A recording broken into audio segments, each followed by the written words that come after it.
let's do no spoiler. Because we're gonna be going through this as fast as we can. I'll talk about other fights, but I'm not gonna try to spoil a lot of the plot before we actually see it. But yeah, I think this is a like on a game rating system for me. This might be like an A minus kind of thing, as opposed to like an S or a B or sort of thing. Like I think this is a very like kind of genre defining, in that they did so many things so very well. That if you're into this genre, I think I would recommend it very highly. You'll kind of see why there's a lot of different elements to that. But I think we'll kind of just start off and get going and show that off. Remember, can I just do this? Yeah, okay. Hey Pixie, how's it going? We're doing our challenge run here. That's true. I know. I figured I'd be excited to see one or two Europe folks. The Mount Aleph boulder is going to fall. It's our mum. Come on, Dee. We have to go now. This game it's very crunchy looking on a huge monitor because I'm used to playing this on like a tiny screen that takes about like, oh my gosh, about a fifth tall and like a fourth wide. So this is about 20 times bigger than I'm used to seeing this game. So I'll do my best. Dee, you forgot something. I'm okay, how am I? I'm doing really good. There's been a lot of really cool stuff that I've been into lately and gotten to do. I got to do my first lapidary time slot class thing the other day. So I'm going to university, or I'm not taking classes, but I'm going to the university of which I am an alumni. And I'm able to use their gem cutting lab. So they have these specific machines where you have like some kind of rough gem that you want to cut. You put it on like a stick basically, and you can control the angle at which it goes to the grindstone and the rotation angle. So the idea is like you want to make a 45-degree cut in like 4 places, right?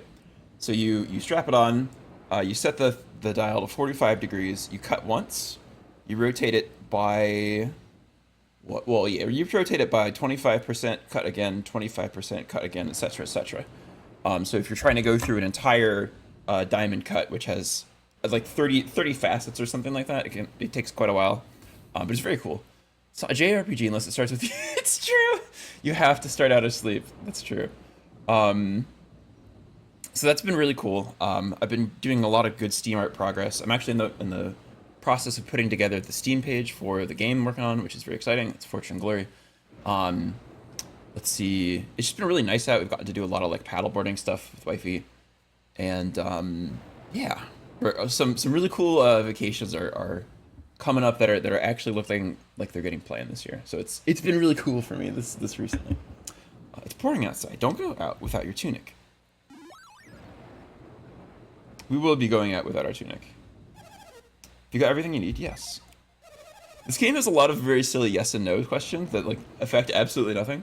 There's only a couple that do, and I think we'll try to hit those. I'm sorry, but we don't have time. You'll have to leave it behind. D, Dora, hurry. The boulder could fall at any second. Let's get out of here.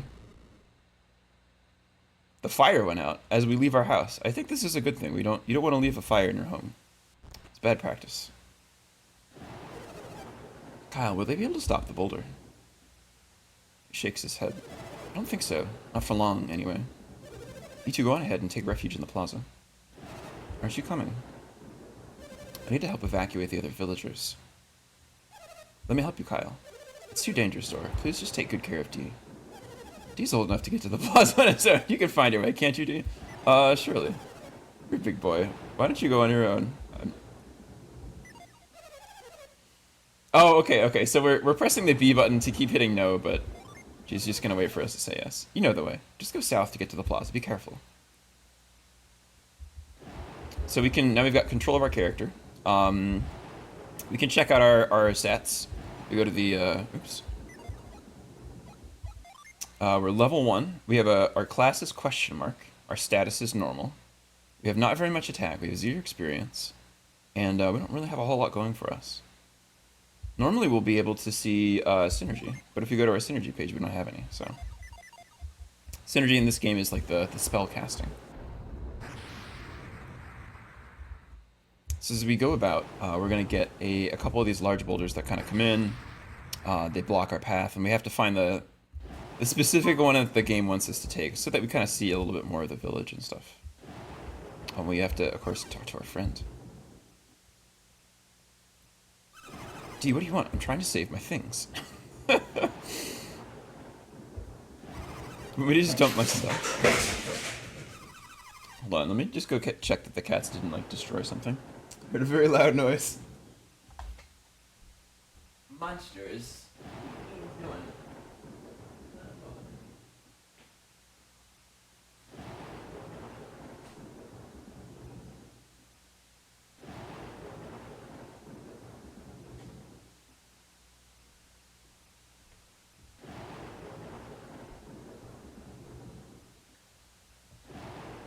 Well, they're all being very tight-lipped about whatever trouble they've gotten into, but I'm sure I'll have to clean that up later. It's just like some dirt in the ground. You're right, I should just dish my stuff. Let's get out of here. Garrett joined your party. Garrett, likewise, yeah, level 1, 0 experience, question mark class. We're not serious combatants yet. Can we take this now that we have 2 people? It's Garrett's chest of valuables. I guess not, eh? Let's get out of here.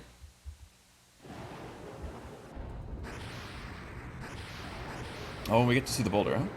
The boulder, it's falling.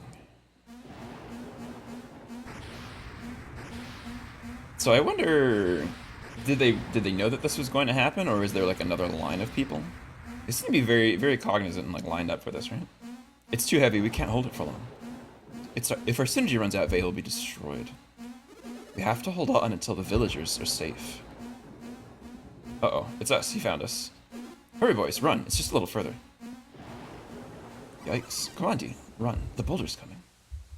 Alright, let's get the heck out of here, huh? So we have to take the spooky side road. Oh, actually, we'll remove what we can. We actually cannot remove our machete, interestingly. They don't let you remove this in the demo. We wouldn't be doing that anyway, because we're doing no armor. We're not doing any, no weapon or anything. But it's just sort of interesting that you can't remove this for whatever reason. I wonder if they probably didn't want to have to animate different weapons, because normally in the game, what weapon you have equipped will actually show up specifically. So you have an axe that'll show up on your character, you have a sword that'll show up differently on your character, you have no weapon. He won't be holding anything, but he'll kind of like act like he's swinging something, right? I think they probably just wanted to do one animation for this scene. Rockslide, destroyed fence, monsters everywhere. I'm hurt pretty badly. Do you think I'll die? I don't want to say no, because it's kind of sad what happens if you say no, but I knew it. This is it for me. Save yourselves. Oh, well, whoops. It's fine. Sorry, kiddo. He just stays there. So we're gonna run. We're gonna be doing this a lot. We're gonna run from a lot of monsters in this game. It does make some of it faster. Right away, kind of one thing that you can see about this game is we're going through the fights. We can scroll through these very, very quickly. And what I'm doing here is I'm holding the B button. And just like you're running, that'll also let you breeze through the menu options quite fast in battle. It's one thing that I really like about this is that they allow you to go through battle very quickly if you want to. We can't get around this rock. We'll have to find another way. Thanks, mate. I got you.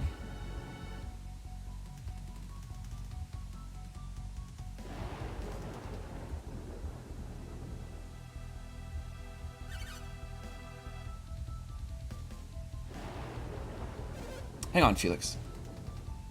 Felix will be alright. We'll find a way to save him. He just, like, looks like he dies. But he's okay. He's okay. No, Felix. The rope won't reach. We should use Synergy. Do you have any left? I've used all of mine. What about you, Cal? I'm drained from helping other villagers.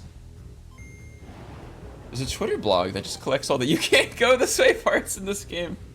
I'm trying to think, there must be a lot. I know there's a lot in like this whole early sequence here, but, and I guess there's a couple like really gated areas where you have to get like a specific synergy, you have to like talk to someone before they'll let you do something. It would be more interesting if they collected the, like, useless questions, I guess. We have to get help. Can Felix hang on long enough for us to find help? There's nothing else we can do for him here, is there? I know there's this one in this game and a bunch of... Oh, yeah. That comes pretty soon. We'll see that in, like, half an hour. Though to help, be quick as possible about it. Jenny, can you go too? You can go find help, right? Your brother's counting on you, Jenna. Alright, let's get going. I breeze through that house, dude. I'll look up north. You head for the plaza, right? Yes, ma'am. We're looking for anyone with synergy left, right? They run into her mom again. D. You saw what happened? Oh, I wasn't paying attention. I'm looking for someone who can help Felix. He's fallen into the river. I don't suppose. Could the two of you help me? Could I just say no to my mom? What did she do to me? She just... You don't have to if you don't want to. Just get yourselves into the plaza. Oh, no. Alright.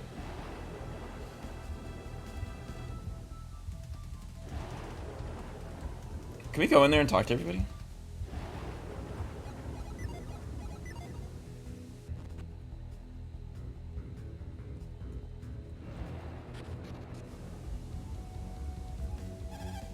Don't let go, Felix. Hang on, Felix. Help is on the way. Oh, do you? If you don't have enough synergy to save Felix, go find help. It's true. We're just wee babies. Oh, this is like a bubbling cauldron looking thing? Interesting. I don't know that I'd like seen this sprite anywhere before, actually. Or any other place. It's interesting. Alright, let's get out of here. I'm gonna go follow our friend, go down south.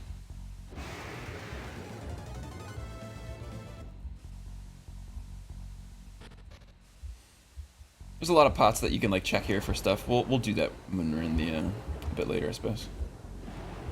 I did say I wasn't gonna try to spoil too much. Let's see if we can find Jenna. Jenna went off that way. You didn't point anywhere. How am I supposed to know where that is? Huh? Are you asking me if I can use synergy D? Yes. If I were 10 years younger, I'd have plenty to offer, but I'm too old. You expect an old woman like me to use synergy? Don't ask the impossible.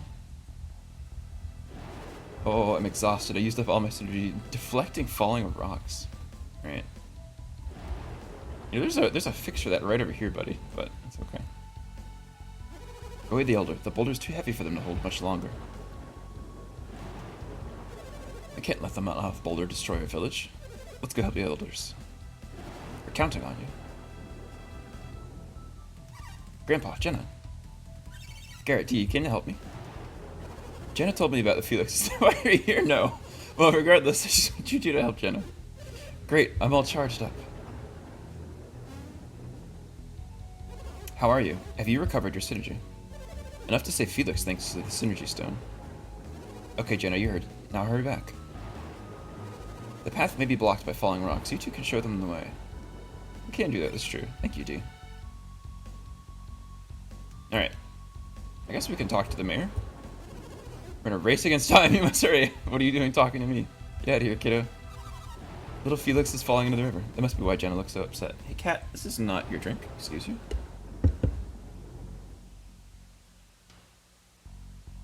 I'm gonna have a bit of a monster interruption here in a second. Cat, buddy, this is not yours. No. Stop. Once we got outnumbered by these beasts, it started being a lot more difficult to manage them. Alright.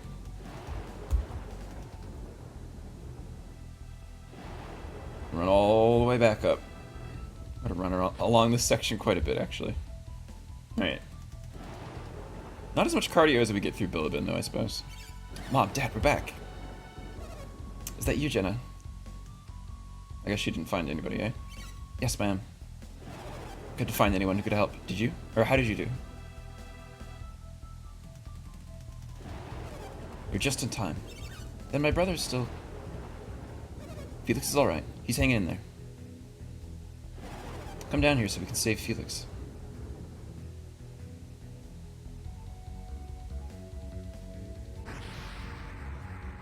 Question mark? In fact, 5 of them.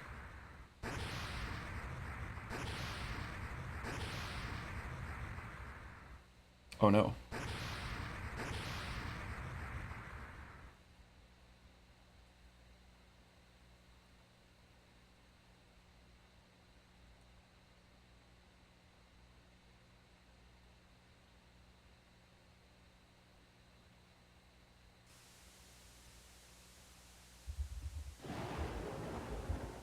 No, it can't be Kyle. It must be a dream. Mom, Dad, Felix, please don't leave me all alone. D, the boulder. We need to get help or everyone will drown. Oh, I'll go. It's no use, I can't move. D, please get help. I guess we'll do that. I guess we better get help, huh?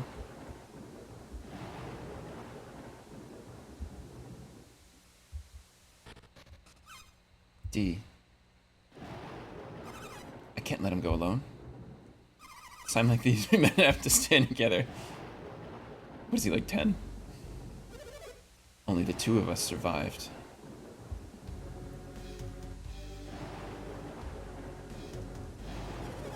How could we have anticipated Soul Sanctum would unleash such fury?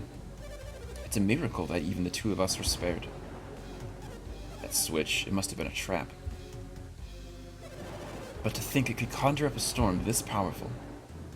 Another demonstration of the awesome powers of alchemy. Regardless, we must not fail the next time we challenge Soul Sanctum. Next time, we shall certainly... D, wait!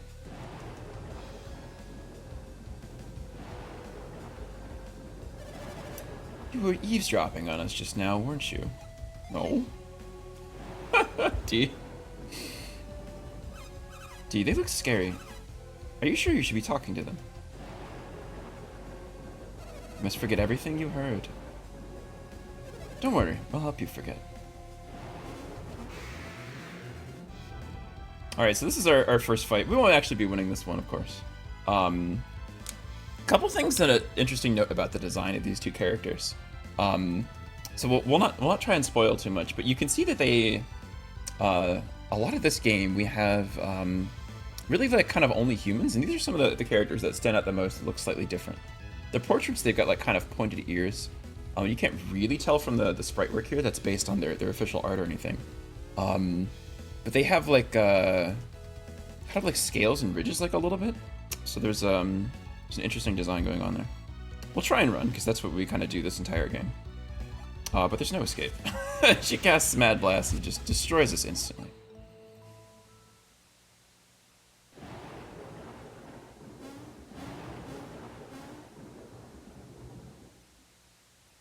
Well, it sucks to suck.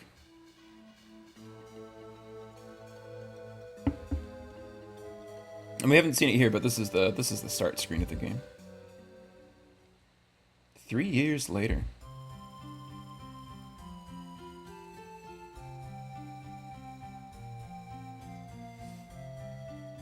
I think this tune is like based on a jazz piece, and I can never remember the name of this piece, but I've heard it a couple times. I need to like write it down at one point. D, haven't you finished mending the roof yet? We sweat. You're almost done. Okay, keep at it.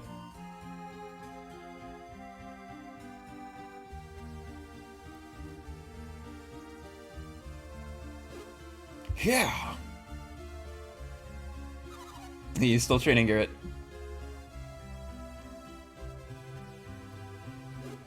Yeah. Sure do put your heart into it, Garrett.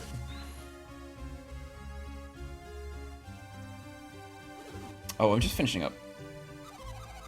That's good. It's time to go, and I was about to leave you behind. Say, what exactly happened to you two? The accident 3 years ago. Is that why you've been studying synergy?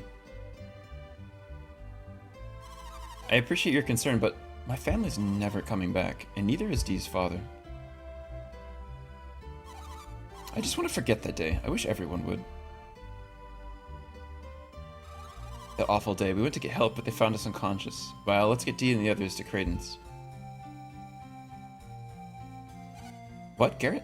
It sounds like the subtext here is that he's like never really explained what happened and been kind of embarrassed about it.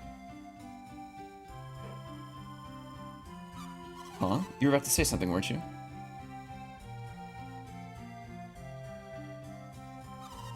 Don't be weird, Garrett. Which is, like, fine. It's... You know, you're, like, 10 and you get, like, beat up by a bunch of adults. It's, like, that's fine. It's not your fault. Jenna, are you mad at me?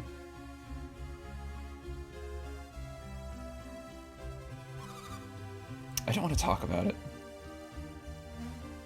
Come on. Huh? Dee's waiting for us. You kind of get the impression that she's, like, known around town now as the orphan, right? It's like her identity and she just, like, doesn't want to deal with it. But Jenna. I'll leave you behind if you're too slow. Jenna. Right.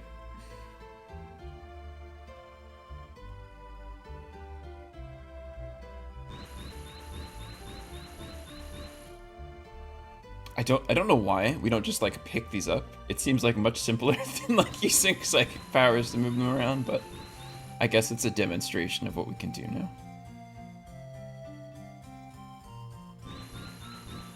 We'll be talking to those puppies soon, after this, like, very long intro cinematic. Good job, D.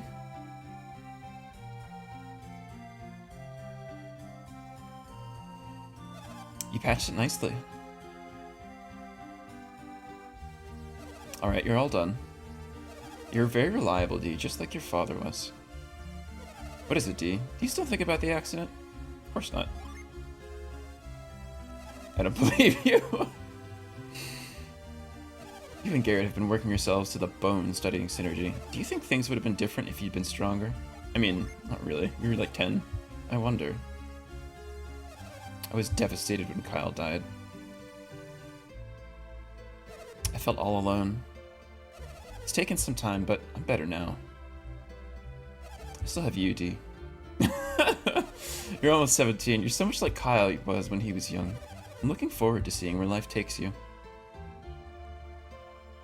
Ma'am! Hello, Jenna. Good morning. Yes, good morning. Well, if it isn't Garrett, too. Where do you all plan to go today? We don't respond. We're going to Mount Aleph with Kraden. I guess we're not supposed to say this out loud. Mountain climbing with Kraden, eh? Kids and their games. No, it's part of our studies. Ah, yes, alchemy.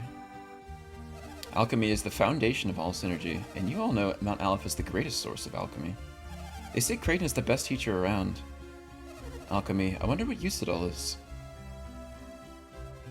Your mother would rather see you grow up to be a happy, ordinary man. But I suppose you still want to go. I guess I do want to go. Well, if that won't persuade you, I guess nothing will. You're just as stubborn as your father. Ah! Please be careful, ma'am. Garrett, don't! Oh. Or hard work for not. Oh, that was exciting. I'm sorry, I scared you like that. Well. I'm sorry, ma'am. I'll get out of your way right away. Wait, not there? Huh? What's wrong with...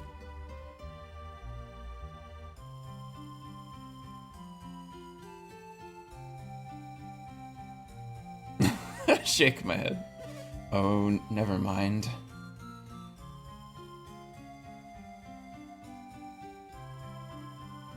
But you'd better get going. The old house will fall apart if you stay much longer. I'll get this fixed up. You don't have to hang around here. Thank you, ma'am. Please, call me Dora. We'll get going right away. Wait, Garrett, just watch your step.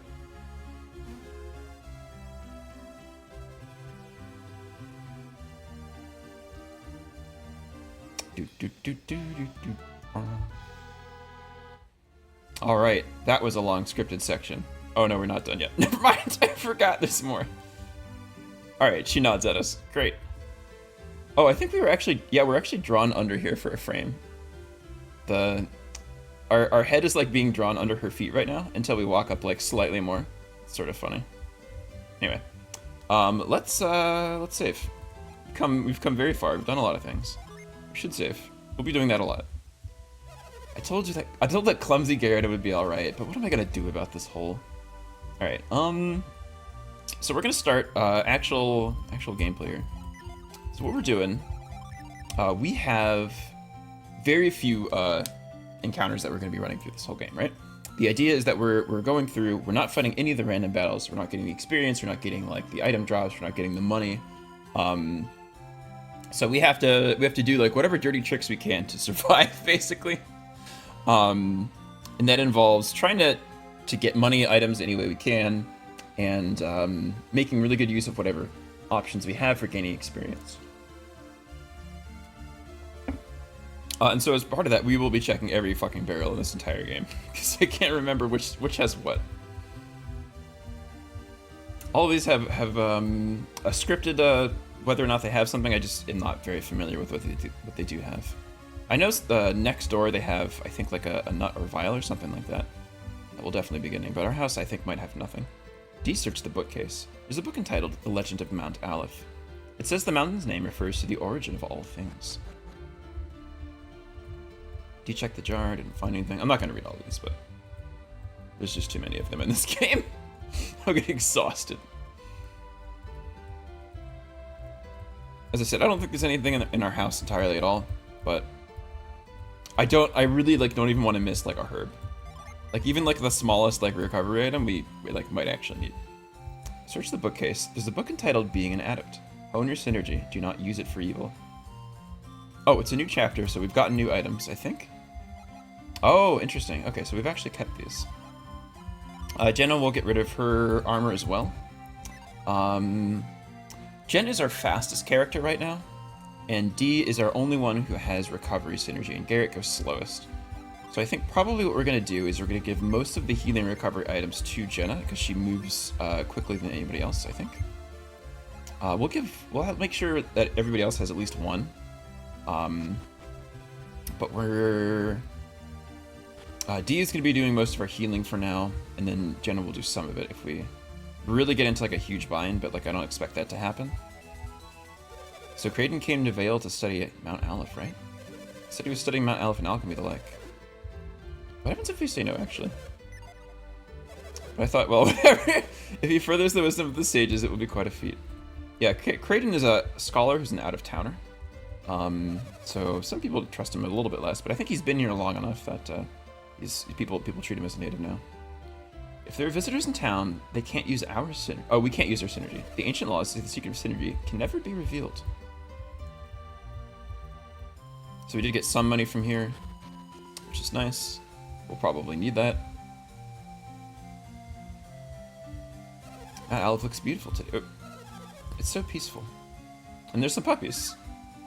There are some puppies playing over there. We should let them be. I don't know why they chose to do this. It's very strange. It's not like difficult to like go around these puppies. I don't really know what the purpose of them being here is. Let's see. We get the catch beads. I think at the end of this like chapter. The game is designed for you to come back to this area of the game. But you can get those like pretty quickly.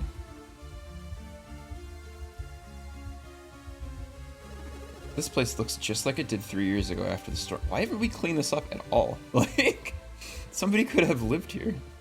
I mean, I guess maybe nobody wants to, and it's like a, you know, very, very cursed looking place where people just died, but, you know. Watch out, don't get too close to the river. Why, is it like very fast? I guess there's a waterfall like down here, right? There's a second waterfall. You don't really want to be falling down that thing, probably, is the idea. Oh, Gary, how's it going? How's it going? Yes, we've gone and started. We're not going to get to our first fight until maybe the end of this play session, which might be in like an hour if we're doing fast, doing good. Do you ever dream of seeing the world outside the village? Someday I'm definitely going to leave Vale. All right, these are stupid bookcases, like really hard to read. Okay. There are books entitled Journey to the Northern Continent of Angara and All About the Southern Continent of Gondolin. Dee learned that Aleph is on the western edge of Angara. Yeah, that's where we are.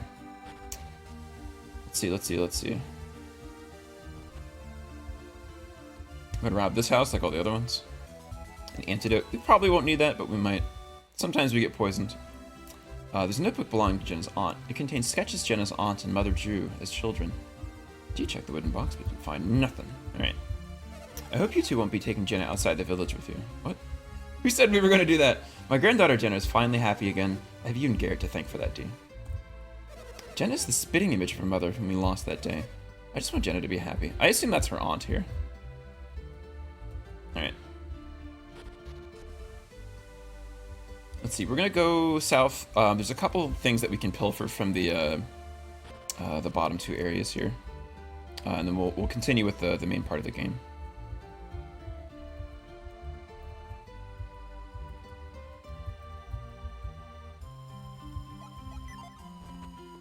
There's a lot of just like kind of walking around. It's a very large area where like not a lot is happening for us. But we do get to do some fun special dialogue kind of soon. Some people might not know this, but there's an interesting character that you get to interact with. If you don't straight away go to Mount Aleph. Few people outside of Vale possess the power of synergy. That's why we need permission to leave the village to protect the secret of synergy. There's a book entitled The Laws of Vale, which describes our customs.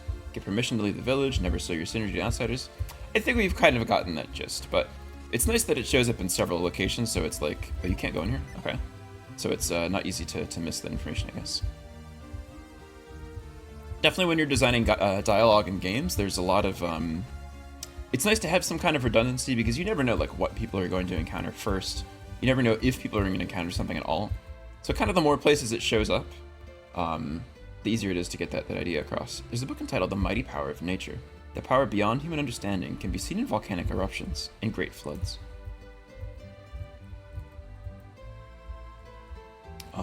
Yeah, watching a bit of a playthrough of this on Payne's channel and participating in that.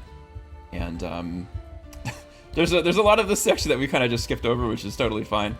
But it just shows the point of some of that redundancy, having the text there. A smoke bomb. I don't think it's unlikely that we use the smoke bomb so often. A lot of creatures don't really do basic attacks all that often, and that's the only thing the smoke bomb really protects against. I hear old man Kraden's got some visitors. Let's go use their synergy to scare him. Nor. Hey Maggie, how's it going? You're too serious, D.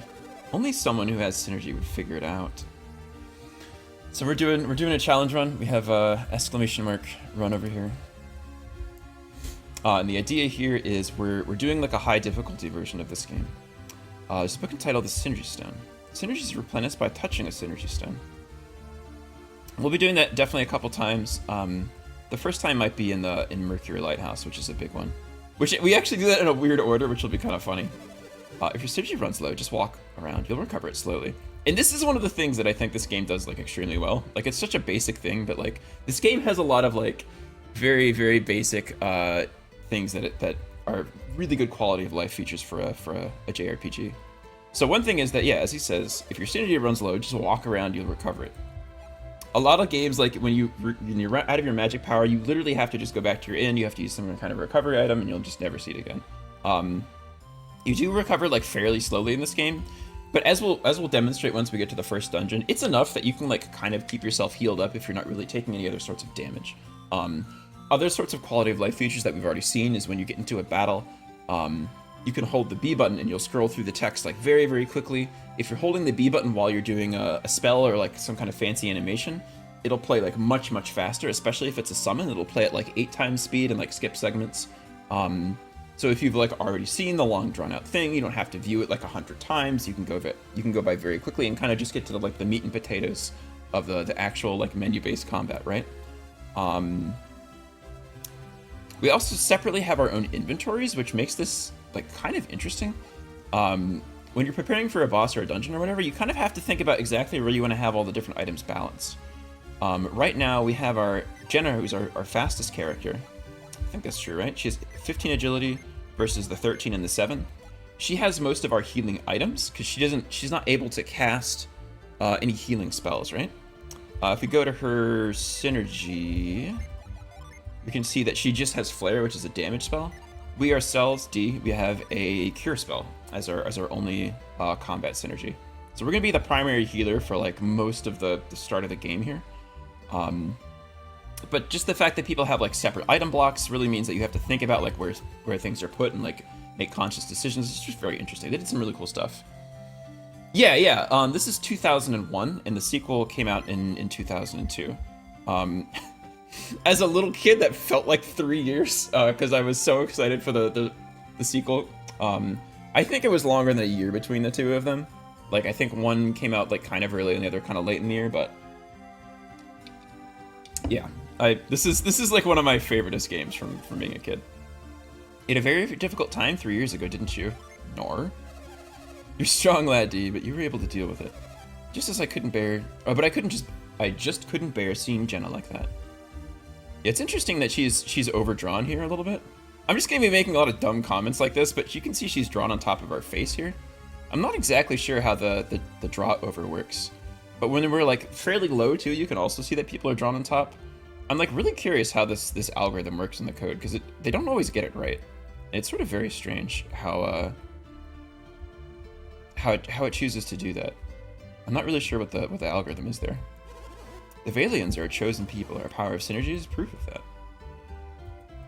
D, have you remembered to meditate on Mount Aleph daily? No. For shame, D, Mount Aleph keeps watch over Vale. Meditate each and every day to keep us safe. Hey, D, have I shown you my new ability? No, I want to see it. Show me, bro.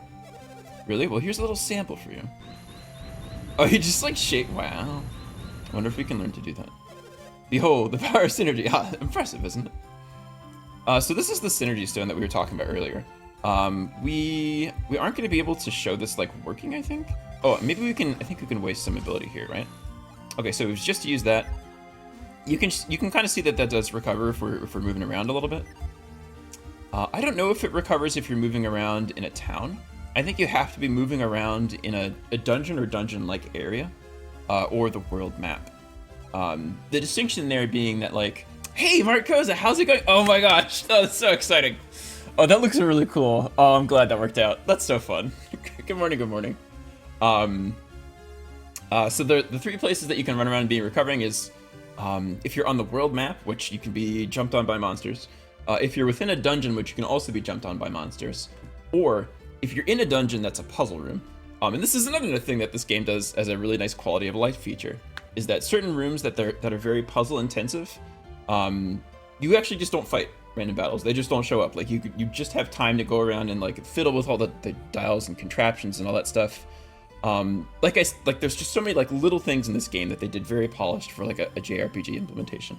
But in those rooms you can walk around and you do recover synergy. So we'll be definitely taking some like abuse of that basically. But so you can see we've exhausted this. This is a very large one of these synergy stones. You interact with this, you will recover the party's synergy entirely. There's smaller versions that we'll see later that we'll use in kind of a precise, judicious manner. D-checked the barrel, but didn't find anything. I can't be baited into reading all of these. No. There's too many in this game. One of the men from that group started...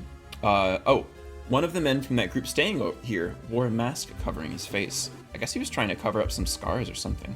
We'll actually be able to talk to him.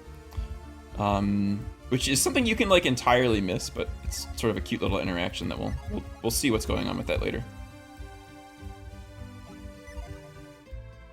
I'm so glad you like it. That's so delightful. Oh my gosh. Yeah, I did that for Mart's little birthday thing, and I'm so glad that's enjoyable. That was a lot of fun to put together. Oh yeah, so one mechanic is that anybody who's running a shop, like an inn, you talk to them from like behind the counter, and you'll get the dialogue that they have for like the world building or whatnot. And you talk to them from in front of the counter, and you'll get their shopkeeper dialogue stuff. There's 3 travelers staying here may not be thieves, but there's something strange about them. And we can go to our inn, we can pay for a night, but like there's no reason to do that because we're full on health, and it's very difficult to like get to this part of the game and like really need this. 2 of those 3 guests staying with us have gone out, but one's still there, eh? You search the bookcase. There's a book entitled Etiquette for Travelers. It's rude not to introduce yourself to the town's mayor.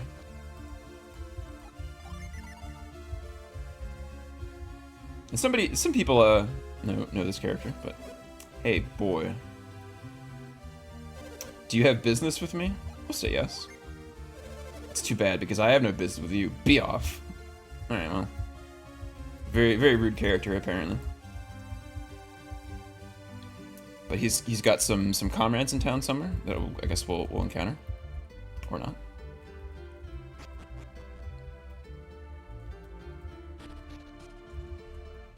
Let's see.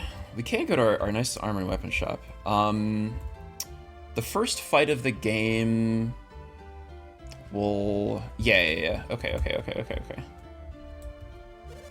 Okay, so we're gonna sell all of our armor, because we don't wear armor in this run. So get it out of here. It's just here to make the game easier. Get lost, please. I don't know if we have a lot, or if we have enough to buy anything interesting here, but... Also, yes, another nice thing is that this is just very fast. All of the inventory buying stuff. If you want to buy a weapon, let's see. The longsword. Oh yeah, okay, so we can afford one of these. You can buy it, you can equip it immediately if you want to. You look bolder already. How about 90 coins for your old one? Alright, I'll buy it, here you go. And it's very quickly, it's very quickly to get in and out and get where you're trying to be equipped and get rid of the old junk. Sometimes we'll have like legendary weapons or whatever that are like one-offs. We don't want to sell those back, and we want to like move those to another character. So the menu system gets like a little bit more complicated, but it's nice, like chop. A lot of things here are Rick's sorry, give me a second. More Marteno. So much nostalgia. I agree. I love this game. It's one of my favorites. Having a busy day ahead of me. Gotta run. Oh, thanks for stopping by. Happy I was able to catch you playing one of your favorite games. Yes. Have a good one. Hope everything goes as planned there. Let's see. So we do... I think we have enough money to buy the next one too if we want to, right? But yeah, let's keep going then. Well, actually, I think we're going to save up because the first battle we come across is not going to be for a while because, again, we're running from, like, basically every fight. So I don't want to, like, over-purchase because we don't have a lot of money that we encounter in this game. I don't want to be... Especially in the early game, it's, we have a lot less before we start getting a lot of, like, unique equipment that we can sell because we don't wear armor.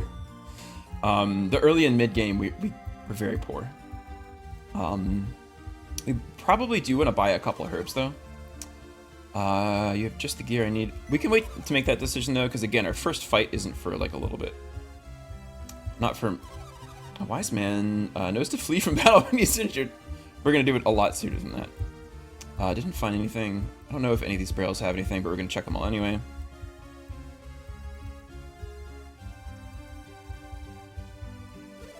Good armor isn't just sturdy, it also draws out the strength of the user. That's what they say. Okay, alright, it doesn't matter. Alright. I think there's one more house that we can check for being robbed, and then we'll actually progress with the actual game. Alright. I think Kraden's house has something we can rob as well, but I'm not sure about that. Who is this guy? Why do you have a table over here? My father also died in that storm 3 years ago. I'm going to hone my skills, that way I'll be ready for anything. Oh, lovely. Okay. Let's get that over to Jenna, because like we said, Jenna, fastest character, doesn't have healing naturally. She's the most likely person to use one of these items. I think this might be a unique character sprite. You don't see her anywhere else in the game. So I don't think anyway. It's very strange to see a unique character sprite here. We might be able to push her out of the way. It's very difficult to examine this box. Okay, there we go. Alright. We'll progress with the actual game. Let's go talk to Kraden. Let's go circumnavigate some puppies. Which have been one of our great obstacles so far, apparently. Yeah, the first fight that we'll be fighting is going to be in Vault. Or the first fight that we'll be trying to win, that is, right? That's the fight with the three thieves. And we'll be trying to implement something called rainbow killing that I've only just learned like exactly how that works. The basic idea is that you get an additional like 20% experience and money, I think, right? And a better chance for random drops if you kill a character with the genie on the killing blow that they're like weak against. So we're going to be trying to do that with almost every character in this game. except for the first. I think they're called is it a thief or something? Actually, I have it available over here. No, it's called bandit, I think. I'm jealous of you, Garrett, because your grandpa's the mayor. Do you feel the same? Oh, here, it's fine. I can't believe you're not jealous. I sure wish I could hear the stories of travelers. Oh, that is fair. Yeah. And these are Garrett's siblings. You're in trouble now, Garrett. Your sister's really mad. Garrett, you make me so mad sometimes. Your training stone crushed my flowers. You're in for it tonight. Just wait and see. Can we step on her flowers and then move it off? I don't know if she'll have different dialogue for that. I'll get you for my flowers. Just wait and see what happens tonight.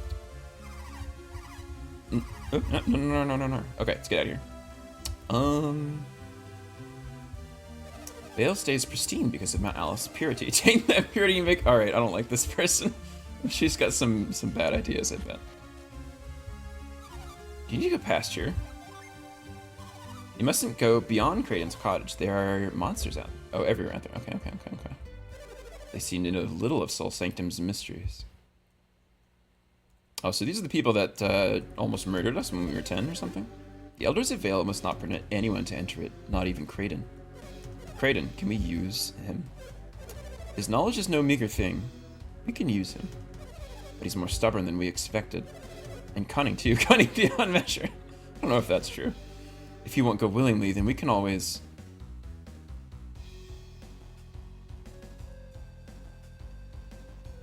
They get a lot of emoting out of the little...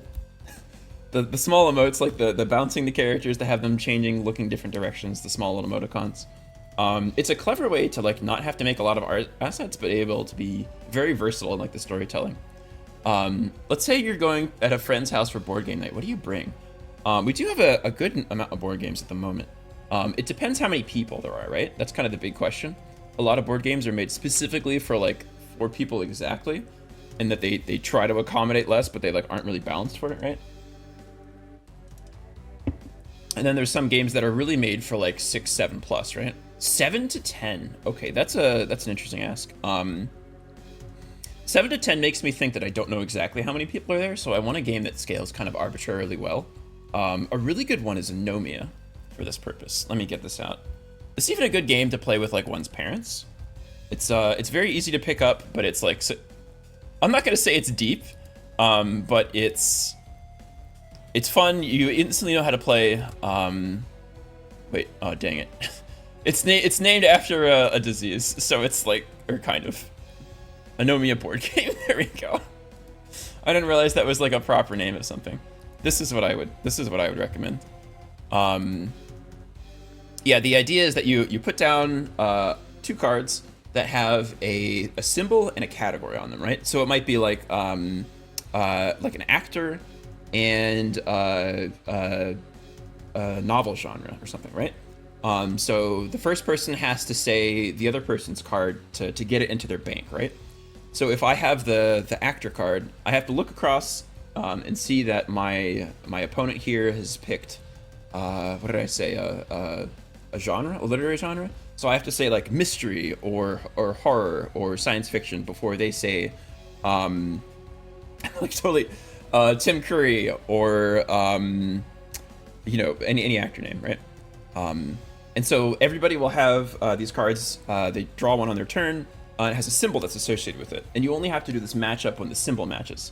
So somebody's flipping that over very quickly, you're seeing the other symbol, and you have to quickly think about what you're trying to say before they pick yours.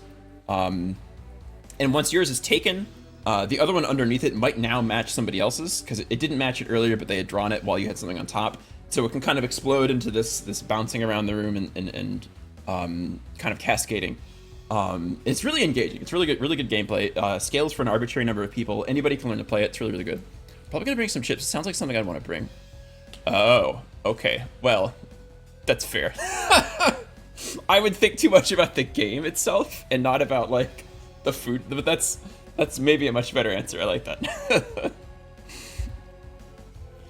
Oh my goodness. Also, welcome on in if I didn't say it. I'm sorry. I've just been so focused and excited about this game. But lovely to have. Normally we're doing pixel art and or retro game. Working on a what is it? What did I call it? I've edited this command slightly recently. Yes, a text parser action RPG. So I'm working on these on Tuesdays, Wednesdays. Doing the art and some of the game dev stuff for it. There could be a Steam page very soon. But I'm gonna start, I think, doing this on some Saturdays because I'm really enjoying this challenge and I've been looking forward to this for a while. What are we doing? You were eavesdropping on our conversation? Of course not. I would never do this. I guess I should take you at your word. Hey, you're the ones who were sneaking around. Sneaking? Who are you to accuse me? So Kraden's engagement was with you. We're off to meet him right now. This appointment is important enough to drive us away? Yeah, sure. Because this is the funny answer. Nevertheless, Kraden has sent you away. He awaits you. Oh, I misbound my keys here. Go. You're letting us go? Are you sure, Saturos? Minardi, we have no reason to delay these children any further. Let's go, D. Go, children. You mustn't keep Kraden waiting. You better leave before we change our minds. Woof. Rude. Do you hear those awful growls coming from the other side of the fence? Oh, we were just warned about this, weren't we? You do, don't you? I'm scared. Me too, buddy. Me too. We're all level 1. I don't think we can tango with those things. Just who were they? They already know too much about Soul Sanctum. Things even the Elders of Vale don't know. And what were they saying about the elements? The elements of alchemy, earth, water, fire, and wind, they plan to set them in motion? And the 4 elemental stars are the key? These are things even I, a trained alchemy sage, do not know. Can I just rob you instead of talking to you? Let's do that first, right? Why not? Alright. Oh, an elixir. Alright. So we've gotten a couple items. We'll probably also give this to Jenna. We have to be careful with some of this, but... Alright.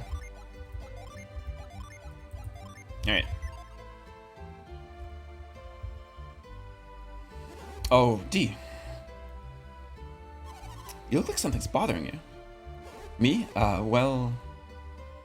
It's those two, isn't it? Saturos and Minardi were the names, right?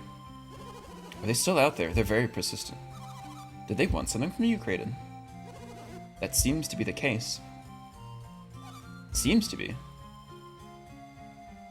Mount Aleph and Soul Sanctum, they spoke as if they'd seen them with their own eyes. Isn't that strange? Is it? Why, I had to wait many years before I was allowed into the Sanctum. Of course it's strange. And if they entered secretly, they might be thieves. We have to go tell the elders and the villagers. Wait, everyone. This is a sus move. I still don't know how accurate the things they said were. We can do nothing until we can confirm what they told me. Then what should we do? Well, we go confirm it. Do you mean we go into Soul Sanctum ourselves? Isn't that impossible? Why would it be? Just because climbing Mount Aleph is forbidden? Yes, that's exactly why. We're just going to see whether they've been to the mountain. Surely that would be acceptable. It'd be fine if they don't see us, right? No. Sure, you say no, but you know what, dude? So many dialogues in this game when you say no, they're just like, yeah, but you meant yes. This will be just our secret, right? No. Tell everybody. No, D, you can't even tell your mother. Then it's decided. We'll make you the leader. No. There are some dangerous places between Mount Aleph and Soul Sanctum, so I'll take over if you get nervous. If Garrett is early, we'll be the ones who are nervous. Don't you agree, Kraden? You don't have to be mean. Oh?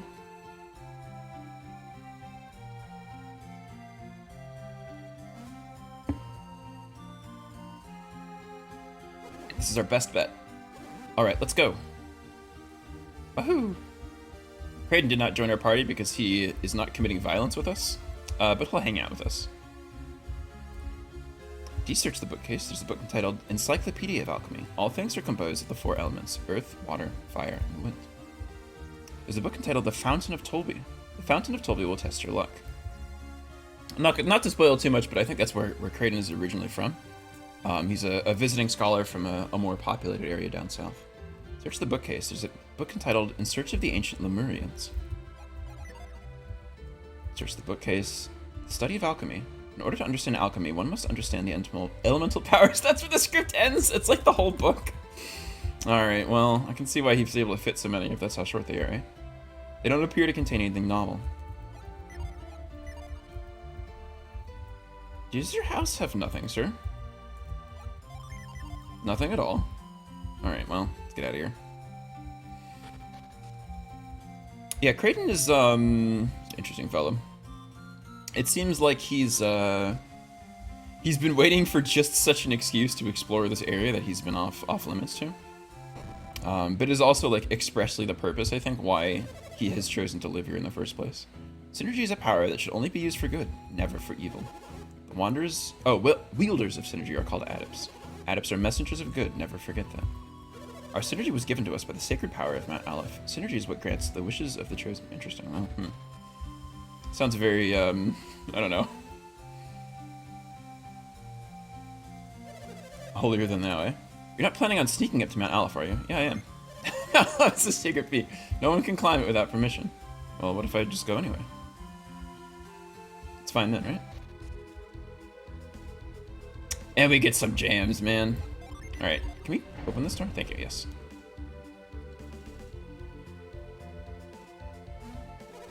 This is the entrance to Soul Sanctum. This is your first time here, right? Just lie, I think. I doubt that. Few will get the chance to see the Sanctum firsthand. Let's keep going.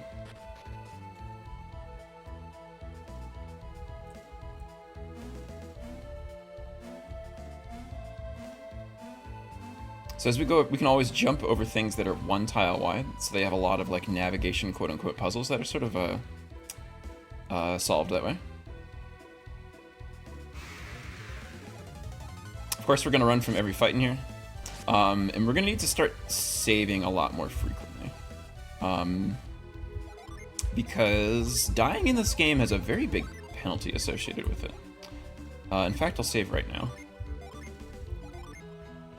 When you die in this game, you do need to be revived with a special ability or item, or service. Those services are found in town, and we don't get any of those abilities or items for quite a while. There's also a fun little added thing is that you don't get experience if you're dead and you win a fight. So we have only so many fights that we're going to be taking in this entire game. So we're going to try to get as much experience from those fights as we can. We're going to end the game with about half the experience that you're supposed to. So we're gonna need to get every single little bit that we can, just to survive. And to even have a chance at some of the optional bosses. Like a lot of games, a lot of JRPGs will do this thing, right, where you instead of the main boss or the boss at the end of the game, the story boss, right, being the toughest one you can fight. You can sometimes fight these other ones that are much stronger. Maybe the game expects you to like grind up for them or something like that. We're not going to do that. We're just going to fight them straight away. So we'll kind of need all the preparation we can get for some of those. The hardest one is in the second game, which I don't know if we'll be able to beat. I've done a similar challenge like run to this one before, where I wasn't able to beat him except for a specific strategy that we've banned in this run. So I'm excited to see if we can even do that. Those two said there was a hidden passage leading deeper into the Sanctum. I've come here many times and I've always thought it looked strange. I had always imagined Soul Sanctum would look different somehow. What do you mean? Soul Sanctum was built to honor the sun. There ought to be something to reflect that. I was always puzzled why there wasn't. If there's a hidden passage, then maybe it leads to... Well, let's see if we can find it. I think he's serious. Should we help him? No. You can't seriously want to turn back after we've come this far. No. I love how our character is just such a wimp in the diegetic run here. Let's help Creighton. We should stick together after all. Alright, I guess I've had my fate decided for me, eh? So the rule for these is that anytime you see this these kind of like white dash lines here, right? That is the area within you can push something. If we try to move this object outside of it, it'll just kind of get stuck against these little lines. So it kind of very helpfully tells you like where the puzzle space is.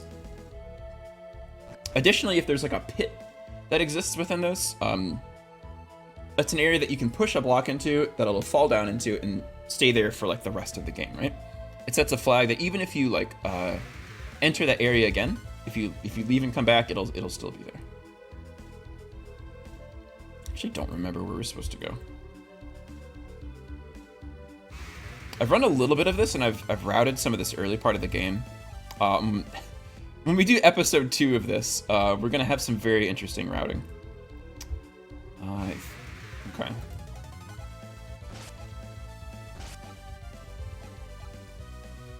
Oh, and you can see that, yeah, we've recovered all of the synergy from that we spent from healing. Probably not a bad time to save. I probably need to get in the habit of doing this more often. Once we get a little bit later in the game, we'll have the potential to have like multiple characters die just from like a basic random battle. So it's a good habit for me to get into to be saving more often.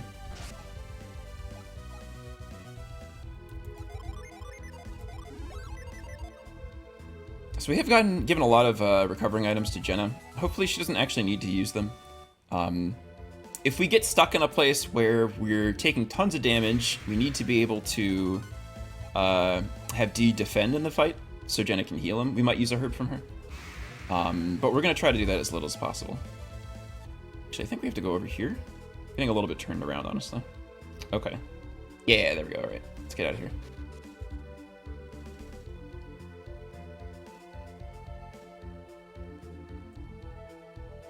More statues. Doesn't look like we can reach them from here. Perhaps synergy is the key. D, try to use synergy. Okay, and so one thing that we can do that I ought to be starting up is we can set synergies to L. So I'm going to set, I'm going to set Garrett's move to L specifically. And so every time I press the L button, it'll let me cast the thing that I just set there. And that's this one here, move. Lets you move something that's slightly remote. We're going to use Garrett specifically because we want to... Garrett, it's very difficult for him to get healing synergies. He has to have a very specific setup in order to have any healing at all. And since everybody else has the potential to heal, we want to keep their synergy reserve untouched. So Garrett's going to be doing all of the moving in this game, basically.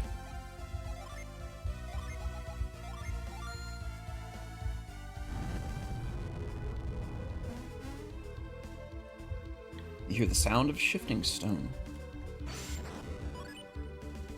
I think there's nothing in this one. I think it's like further down.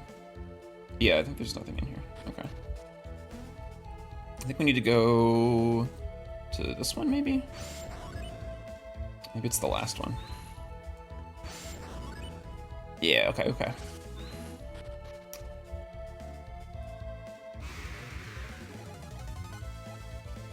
D and friends run, as they are wont to do. So the fights start getting a little bit nastier. This is a slightly nastier pool of encounters than the previous areas. Oh, okay, so we need to... Let's see. Is there anything to the top left? I think there might be like a chest that has like a herb in it or something. Which we'll probably want. We'll probably need. Okay, yeah, let's get that.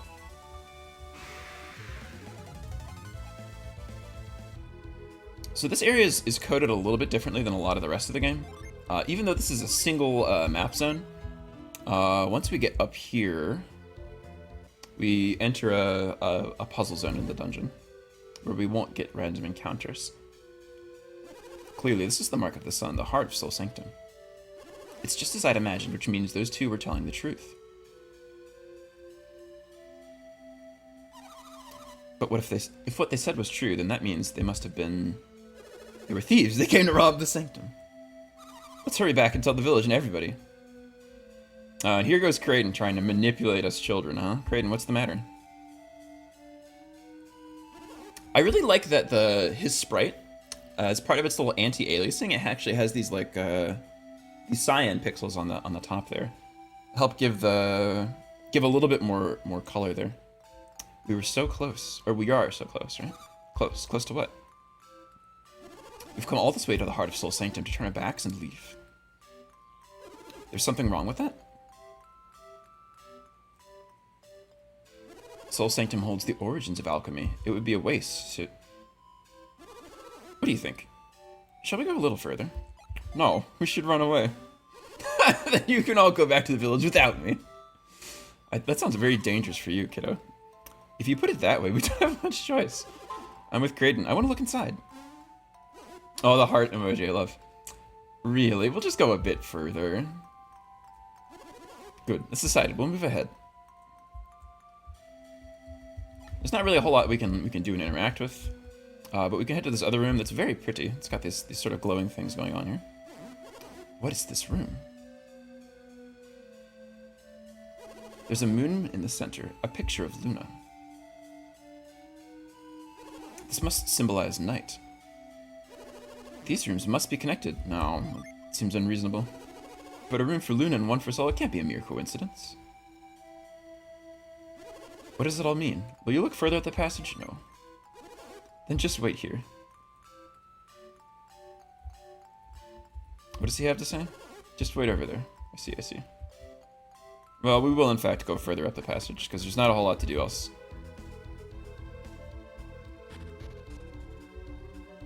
And, oh, okay, so this is a glowing room with a bunch of synergy stones and stuff. We don't have any synergy that we can recover, but you can see kind of how this works now, right? Once we've used up a little bit, we can encounter these small synergy stones, and when we pick these things up, the party's PB is fully restored. The synergy stone disappeared. So we've seen the larger ones earlier, and these are smaller ones that are kind of one-time use. I think you have to leave the entire dungeon before they come back. I'm not sure if that's true, or if they're just gone forever.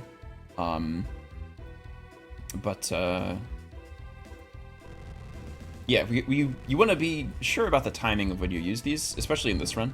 Normally, you want to be able to use all of your healing ability to get your health back up, and then you restore your magic afterwards, and then you're completely full up, right? That's sort of the idea. We'll actually be using those in a couple strange instances. And we're just going to kind of avoid a small cutscene here and do a fast version of this. The game wants you to, oh, Pig Potato! Oh no! I'm sorry to hear that. We had our recent cat pass away in, right when COVID started, which was a horrible time to have that happen. She would have been very, very happy about it. She was also about 18, and, she was a total cuddle bug and just wanted to lie next to you and get tummy rubs, and she would have loved us being home all the time, but I'm sorry to hear that. It's not a fun experience.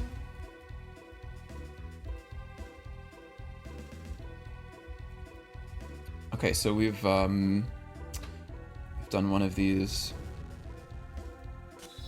One thing that we actually did was she was going downhill quite a bit, so we and there's a whole cutscene here. We got a couple like cast paw prints, which were fun little mementos to have. Wifey actually keeps one on her desk over here. It's very cute. You found it, D. Creighton.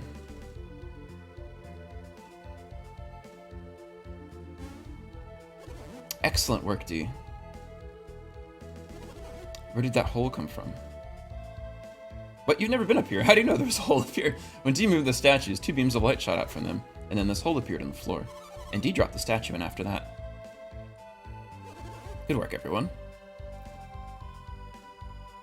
So the statue puzzle was the trap. And the other statue is here to disarm the trap.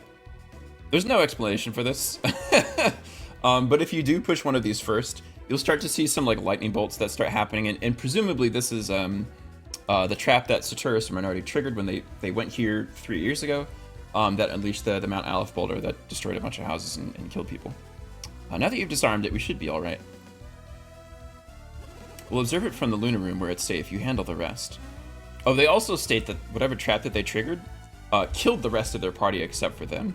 So presumably there was like maybe 4 or 5 people that were coming here, and the trap that they triggered just obliterated their party there.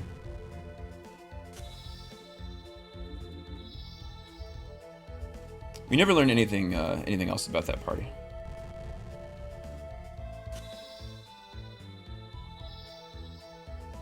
Except what their goal was.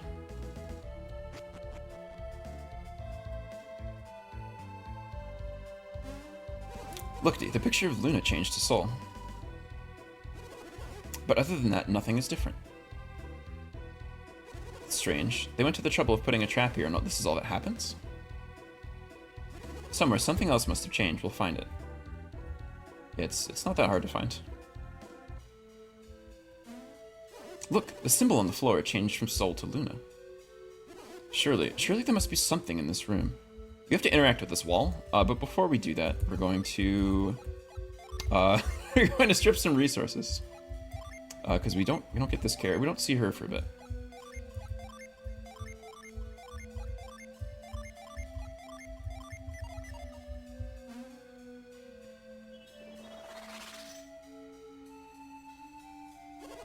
This has to be it. Let's go, D.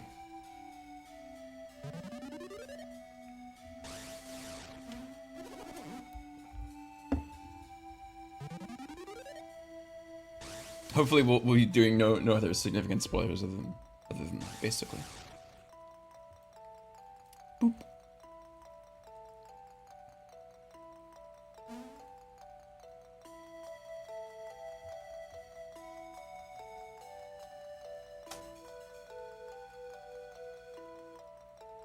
We're doing on time. 10:30? Okay, making pretty good time.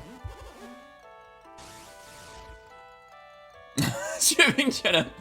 Yeah, I mean, you gotta do what you gotta do to survive. It's an unfortunate run, but we're gonna be doing some weird routing soon too. That'll show kind of how we have to approach things. Is that the ocean? No. The ocean has waves. The ocean, what's that? The ocean is a thing of endless water at the end of the world. You wouldn't understand. Someday I'll show it to you myself.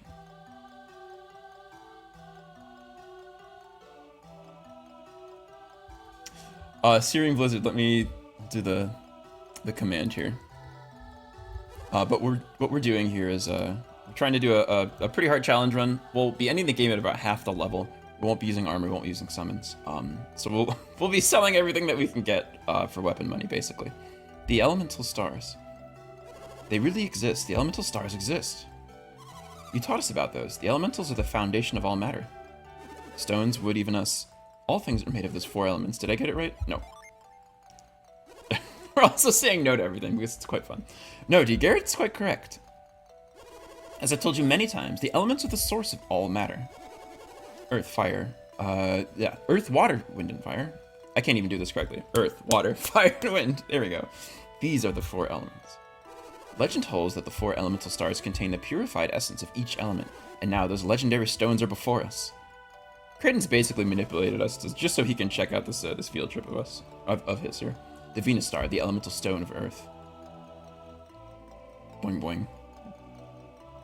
Mercury star, possessing the power of water's many forms. There is the Mars star, glowing red with the fire contained within. And the Jupiter star, bound with the wind's fury. He's so excited. Kraden, why are you getting so excited? How can you be so calm in the face of such wonder? Looks painful. It might be. It might be. We've got a pretty good route for the start of the game, though, so I'm pretty optimistic that we won't encounter any significant problems, or we won't be unable to win any fights in this game. There's a couple I'm worried about in Lost Age. You're looking at the very source of all alchemy. Haven't I told you all this before? No. This must be a lot for you to take in. It's sad when you get schooled by Garrett in this game. He's not the sharpest tool. The Wisdom Stone, the Stone of Sages. The stone dominates everything. It can transmute crude matter into gold, even thwart death itself. You understand now, don't you? No. You still do not understand. Alchemy exists because of the elemental stars. I don't really get how it works, but they have enormous power, right? Beyond enormous. With a single gem, one could conquer the world. Now, perhaps you begin to understand. It doesn't sound like these things should exist, honestly. It sounds like we should destroy these, probably. Don't scare us like that, Kraden. I totally thought you were serious. Conquering the world. Who can say what the truth is?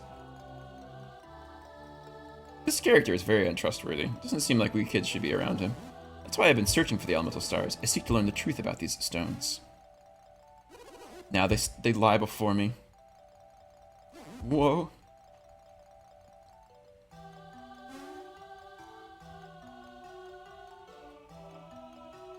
Be careful, Kraden, it looks slippery.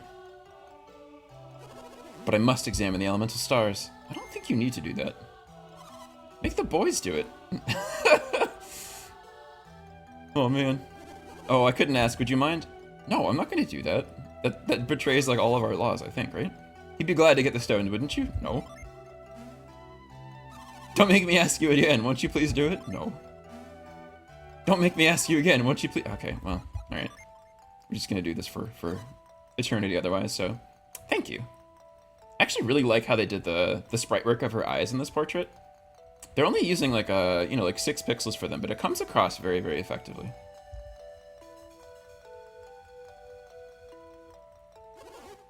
You'll need this, D.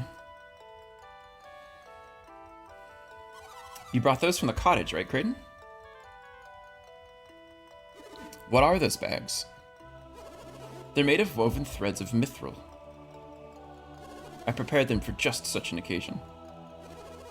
Now go fetch the elemental stars and put them in these bags. You wouldn't be planning on conquering the world with these, would you? How trustworthy are you, sir? You got 4 mithril bags. Now put the elemental stars in those bags and bring them here. Be careful, both of you. I think that is exactly what we'll have to do, huh? This whole area looks very sketchy. We'll go fast. It's a very pretty area. I really love like the color palette that they chose for this.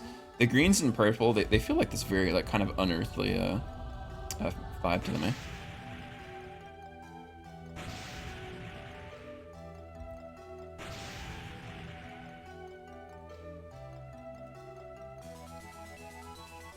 So bright. Now, deep with the Venus star in the mithril bag. Good, good. Now go fetch the others.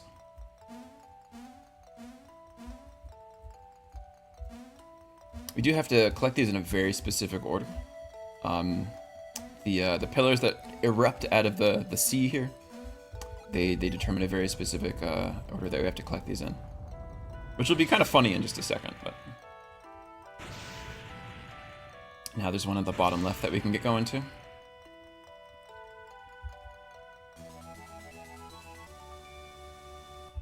Deep with the Mercury Star in a mithril bag. Good, good. Now go fetch the others.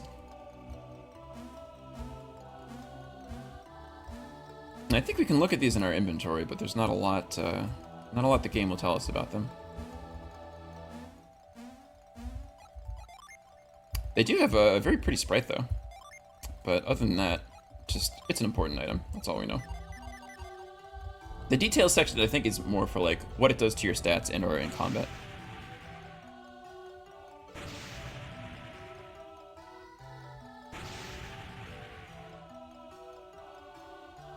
Look at us, we're so good at this. That's a very dark purple that shows up in there. Deep with the Jupiter Star in the mithril bag. Oh, what's happening?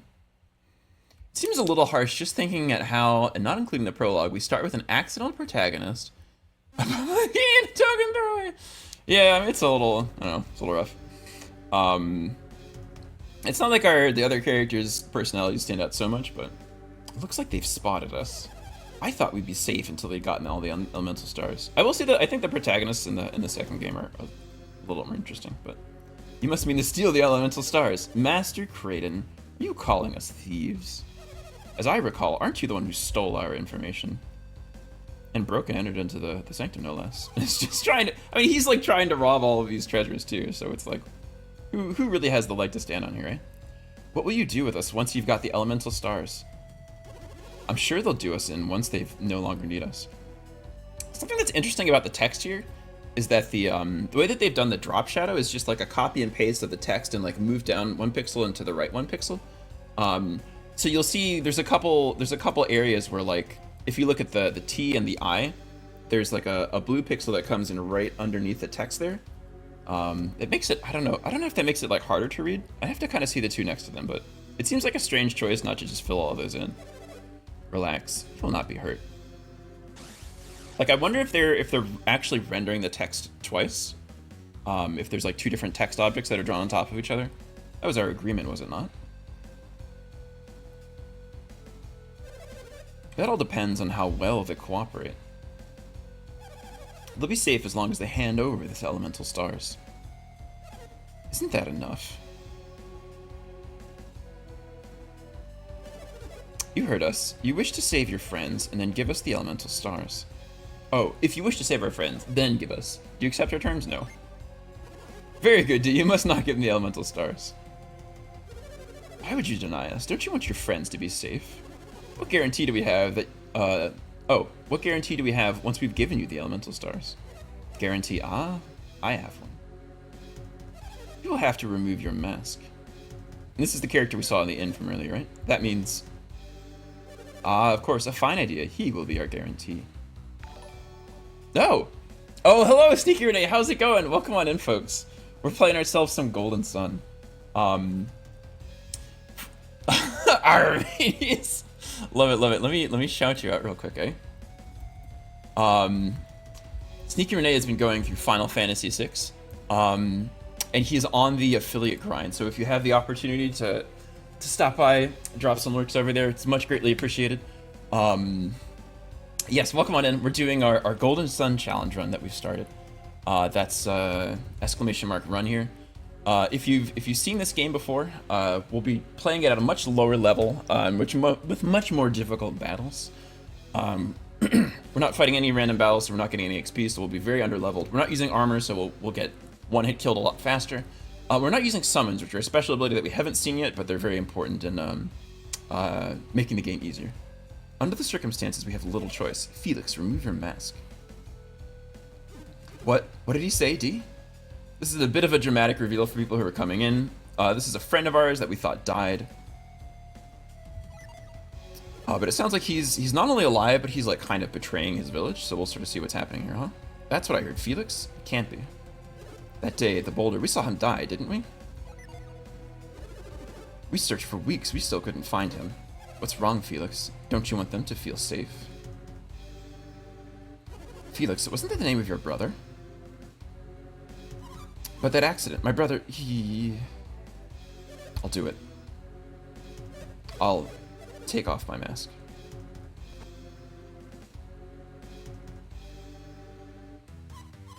It's not possible.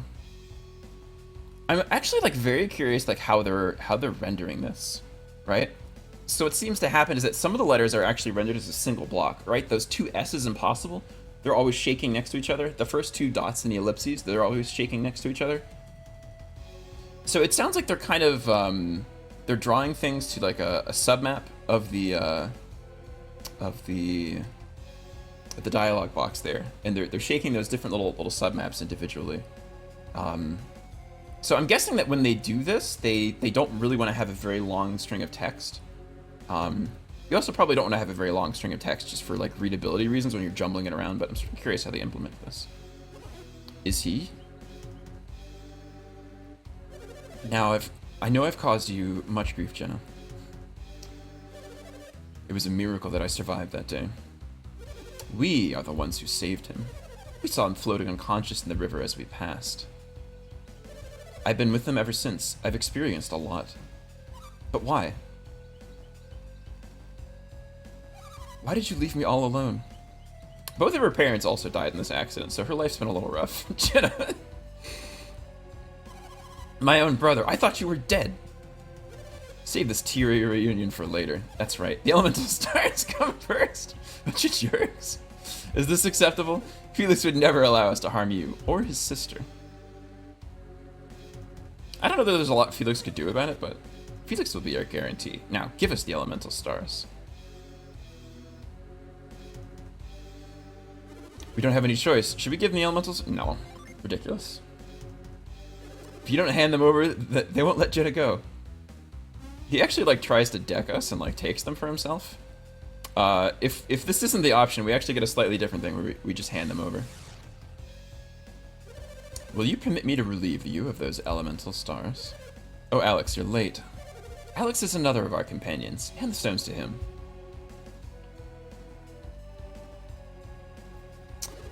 Said that if we do raid with him, make sure that the Princess Peach... What? Wait, what? Princess Peach gets kidnapped by Bowser in Final Fantasy VI?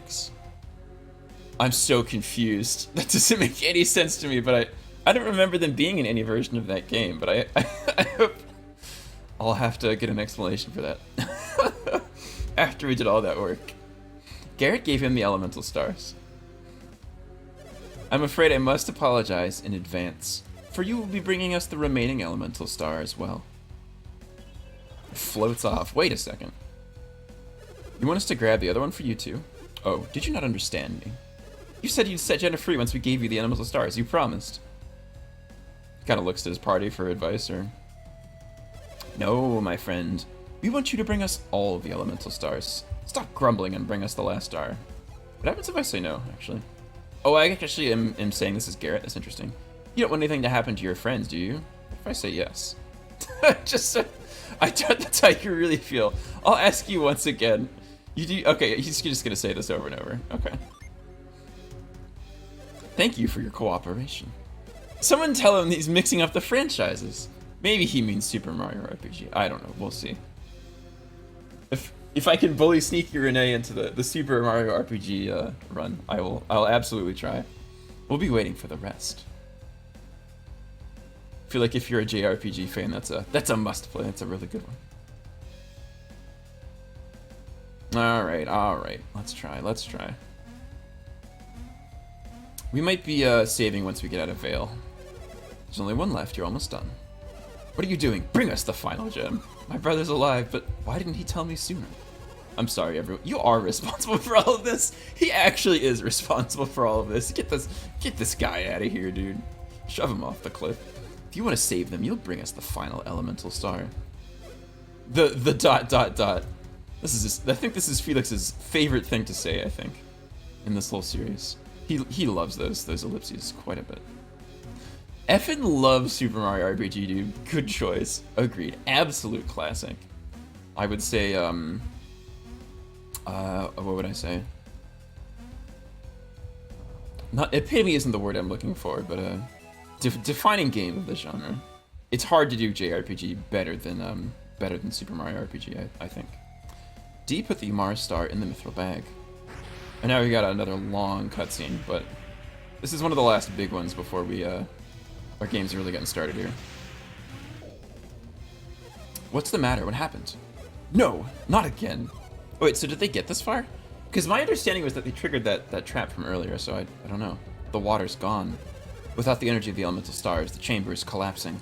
Is this the terrible retribution the villagers spoke of? No, this must be more of alchemy's power.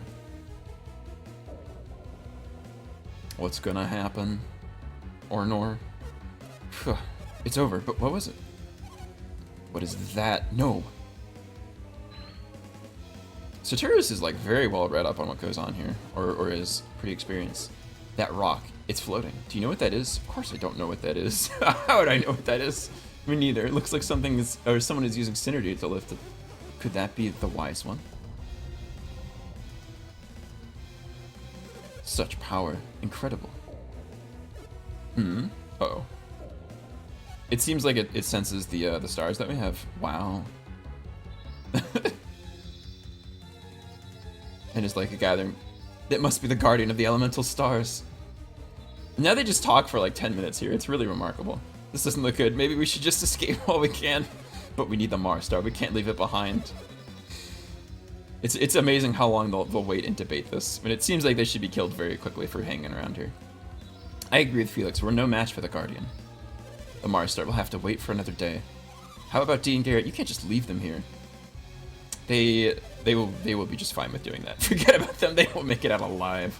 But Soterios, there's still a chance they might survive. Anything is possible. What do you suggest we do? We take this Jenna with us. If they survive, they'll want her back. And if they want her back, we can use her to bring us the star, basically. Regardless, Kraden must come with us. He's connected to all of this. Alex, are you breaking our promise? Conditions have changed since we made that promise. They sure have. Jenna's not any part of this. I won't let you hurt her. Do what you want with me. Just let Jenna go. Your bravery speaks well of you, old man, but you cannot help Jenna now. If you leave Jenna, she'll surely die. Is that what you want, Felix? They debate this for so long. Come on, you need to get out of here. Perhaps we ought to continue this elsewhere, Felix. Felix. Alright. Please, can we go now? Alright. Let's make haste. Hey, don't push my sister. Who do you think you're talking to? You owe us our life. Menardi. Not now. Menardi is she's pretty pushy. Master Kraden, you will be joining us, of course.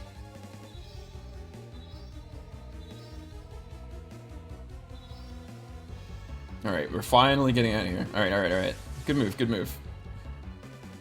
Should have started this earlier, but I guess the wise one is waiting very patiently, so. Sort of characteristic of people in this game, to be frank. D. Garrett, don't die. Good advice generally. Unfortunately, we will be doing some dying in this game, but it's alright. Jenna doesn't have to know. The Marstar.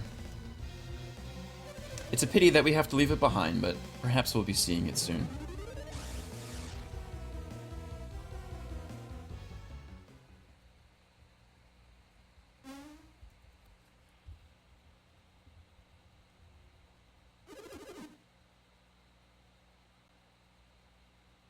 Sorry, 1 second.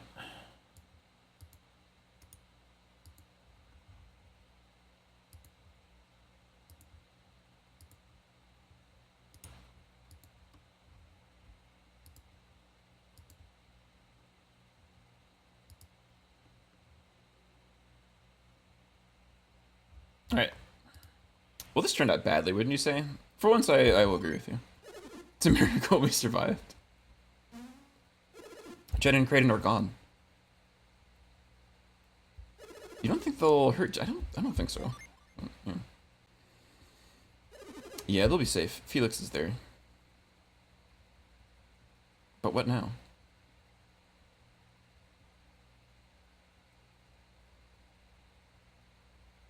This is really terrible. It's pretty bad. It does seem like we could die here. We've got a long way to go if we're gonna make it out of here. Yeah, maybe we should start, huh?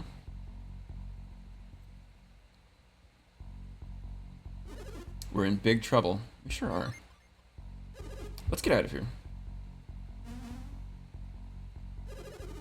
Hey, D. D, I'm over here. Come on, we gotta go. Oh. Why are you standing there? It's a great question. I wish I had an answer. This place has become dangerous.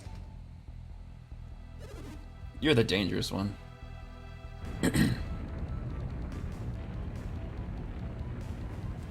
He just like casually like stops a volcano eruption, honestly. Volcano will erupt soon. I cannot hold it long. You must leave this place.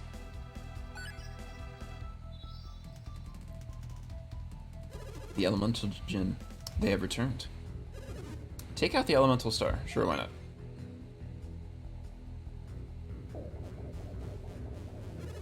Return it to its bag. The elemental stars are moving away from here.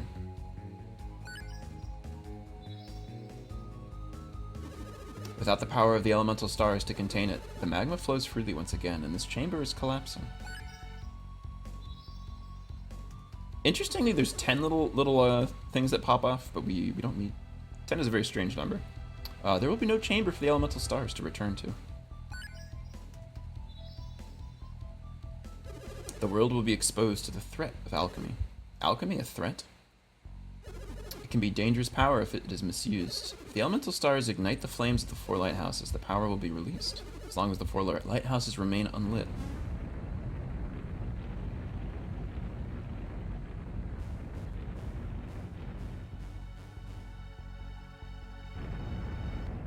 I think we can sort of see here that the Wise One's body is composed of a couple sprites.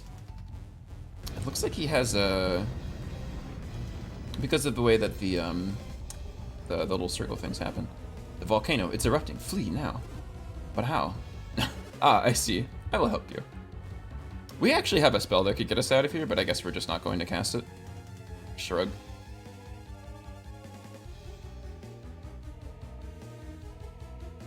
Hey, that wasn't so bad, eh? Look around.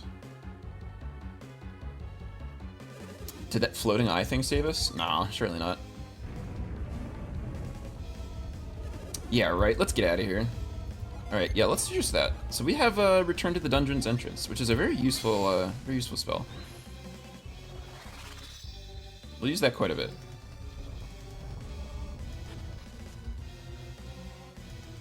Things don't seem quite as bad out here, but could be worse.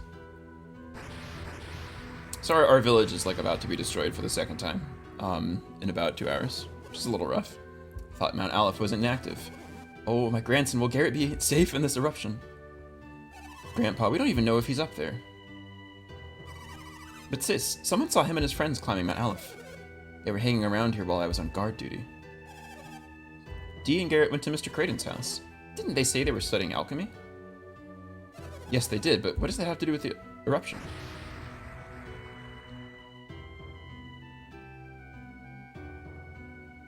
Uh-oh. Uh-oh, it's Grandpa and the others. What should we do, Dee? Should we go back up? Yeah, let's just pretend this never happened. Oh wait, never mind. No. That wasn't the funny option. Should have chosen the funnier one. Dee, you're safe. Come over here, both of you. Alright, well. I guess we should.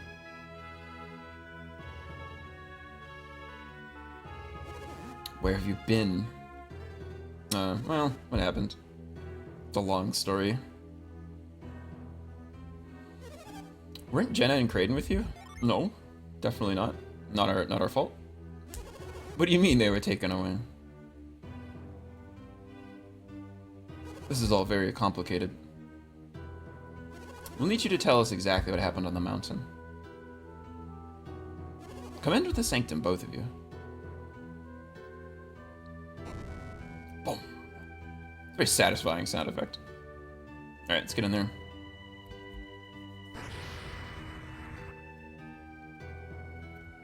So we go through the scripted sequence of just like hopping and jumping and emotes and stuff. It's meant to say, hey, this is the story. This is what we encountered, this is what happened. It's a cute little segment.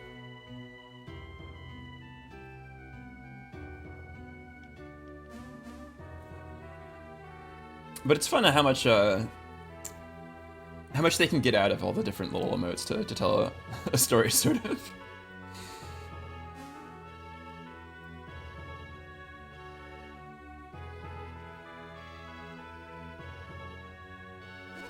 We had no idea. The true sanctum. And Jenna and Creighton, they're prisoners? They are. It's true. It sucks to suck.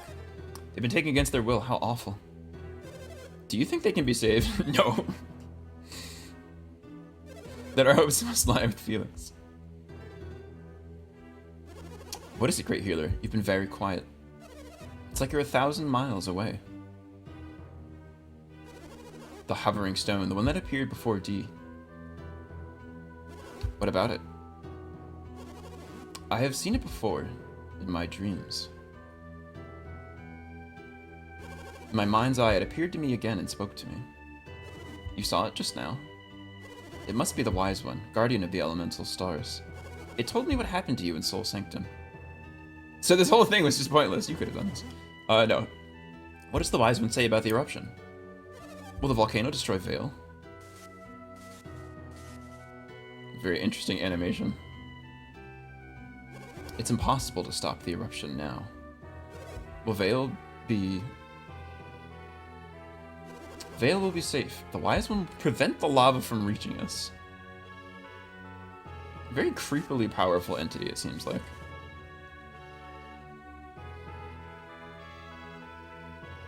What's the matter, Great Healer? The village will be destroyed, won't it? Something even more dreadful than Vale's destruction looms. What could be worse than the destruction of Vale? A terrible power. The elemental star gems house incredible power. And Vale has been guarding those gems? Sure seemed like we ought to have known about that if we were to be effective in this position, eh? The elemental lighthouse will loose that power upon the world. Once the power of the gems has been released, the whole world will...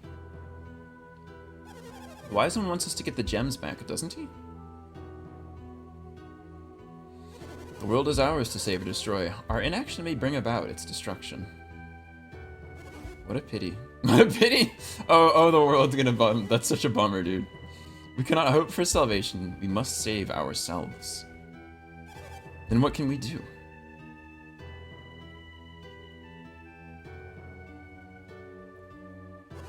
Acquiring the elemental stars is their fate alone. That seems like a bad idea. Are you suggesting to place the fate of the world in the hands of Dee and Garrett? Yes, this seems very dumb. I agree with our mother. Garrett's only a child. You can't expect him to bear such a burden. The wise one has spoken. Doesn't seem that wise to me, does it? Each of you shares responsibility for this. Now each of you must make your own decision. I don't know what to do, D, you decide. D, will you accept responsibility for the fate of the land? What if I just say no? I can't blame you. I couldn't do it if I were in your shoes. Lamau. Are you sure? Yeah, sure. I don't blame you. I couldn't do it if I were in your shoes. It's clear that the Great Healer really wants you to say yes. Was it right to refuse when the world is in such a jeopardy? Mother would never doubt your courage just because you declined. We can actually do something very funny here. We can just leave. Once you step outside the village, you cannot take back your decision. I don't know why he's saying stepping outside the village, but yeah, sure. Think about that before you leave the sanctum, D. Yeah, I'm just gonna leave, it's fine. And so the world began drifting toward its fated destruction. We get basically a game over. We can return to the Great Healer or from the title screen. So we'll do this again, that's fine. D, will you accept responsibility for... Okay, fine, I guess we'll do it this time. Yeah! It's pretty great. I love that they included that in there. You accept... Oh, D, you can't mean it. You chose to leave your decision to D. There shall be no further discussion. Alright. Gramps. Oh, wise one, these two have accepted your quest. Give us your next command. And, like, I don't understand diegetically what's happening here. Like, how many people can see him here? I guess we all react, so maybe everybody can see him. But the Great Healer is, like, kind of going Super Saiyan over here, so I'm not sure exactly what's meant to be understood by the characters in the game right now. You two are quite brave to take on this quest. I shall be watching you. Choose your destiny wisely, young ones. It sure seems like this motherfucker could solve this whole problem by himself, but anyway. I guess it's now our problem. That was the wise one. Okay, so I guess everybody could see him, yeah? What did the wise one say? Oh, I guess he, like, got further instructions. Felix must unlock the power. Find the lighthouses. You'll have the guidance of the elemental stars. Whatever that means. Question mark? Oh! Stealthy Golem! Oh my god! How's it going, Stealthy Golem? Oh no, hello, Sonneveld. Hello, folks. Oh my goodness. Hey. I'll give a quick introduction here. So I'm Devor. We're doing a challenge run of Golden Sun at the moment. Oh my goodness. Hello, Stealthy. Hello, Raiders. Oh my gosh. Oh, and Sonneveld. Wait. So what's the lore here? So, did Sonneveld raid into Stealthy and then you immediately? Yeah. That's what I thought. That's what I thought. The classic one too. Oh no. Oh, that's great. That's amazing. Yeah. So normally on Tuesdays and Wednesdays at about 6 p.m. EST. We're working on our game Fortune and Glory. We're doing the... Hello, Neviklink. How's it going? Lovely to see you. I paused for it today a second. That's amazing. That's so funny. Thank you, folks, for the follows. Very, delightful. Yeah, normally we're here doing some pixel art and game dev. I'm working on the Steam release, which will be this weekend or next weekend, hopefully. Not released. The Steam, like, wish list thingy thing. We finished all the art for it. That'll hopefully be up very, very soon. It's a text parser action RPG, which has been a lot of fun to work on using PowerQuest, made by Dave Lloyd of Powerhoof. And we usually do retro afterwards. We're currently working on Father Roll. We've just gotten to the final boss. But right now we're doing a Golden Sun Challenge Run, which I think I'll be doing on Saturdays, or some number of Saturdays. So this is a challenge run of Golden Sun, which is a JRPG released in 2001 for the Game Boy Advance. We're doing a couple special rules here. No random battle XP, so we'll be hideously underleveled. We're not going to wear armor, so we'll have a very low defense stats, and we're missing some special abilities. And we're not going to use summons, which are a special ability that we'll learn about pretty soon. But it's a very high damage output ability that allows you to kind of cheese through a lot of boss encounters. So we'll be doing a very hard. We actually have not won a battle yet. We're about 2 hours in, so we're doing our best here. But thank you so much, folks, for stopping by. Thanks for all the follows. Very excited I get to share this with more people. What should they do there? Surely that cannot be all the advice you can offer, Great Healer. I'll give a quick synopsis once we're done with this cutscene. Seek the elementals, the Jinn. They will prove useful. It's true. Isn't there anything else? That is all. Extremely unhelpful. That's it. Is there anything else you could tell them? That is all, Mayor. I leave it up to you, D. Garrett. It just fucking leaves. So what's happened here is that we the dumb JRPG teenagers have just had the fate of the world hoisted upon us, chasing these people who are running around the continent, kind of unleashing this terrible magic power on the world, basically. And now suddenly it's our problem for reasons that are not very well explained, but it's a game, so we'll be there. Hey, isn't it also time to meditate? Oh yeah, meditation. Let's go. Let's get out of here. Shake my head. Well, what good are those guys sending children off with no help or direction? I mean, it's not like you did anything different, Gramps. I agree, but they didn't give us any other choice. I feel like we could have forged our own destiny here, but it's fine. Then when should they go? Yes, of course. Lovely to have y'all. It doesn't sound like we can afford to wait. Hopefully I can get some Sonneveld and Stealthy Golem shoutouts here. Stealthy, what times are you in? Time zone are you in, actually? Stealthy Golem. I've been in that stream once or twice, but I'll have to make sure that I'm following if I'm not. Okay, excellent. Oh, EU 5 PM. I see. Okay, excellent. Tomorrow then. Tomorrow? Yes. We'll shout out Sonneveld once we get a second as well. Sonneveld's from Australia, of course. So for us East Coasters here, the times are pretty flipped, but early in the morning, late at night, you can catch Sonneveld. Why is everyone hanging around the town gate? Yeah, that sounds about right. Yep, that's pretty fair. What, didn't you hear? Dee and Garrett are just leaving Vale on a journey. I wish I could go. I heard it's going to be really dangerous. Oh yeah, so everyone's there to say goodbye? Except this dog, I guess. So many ellipses in this game. They love their ellipses. Question mark? That's strange.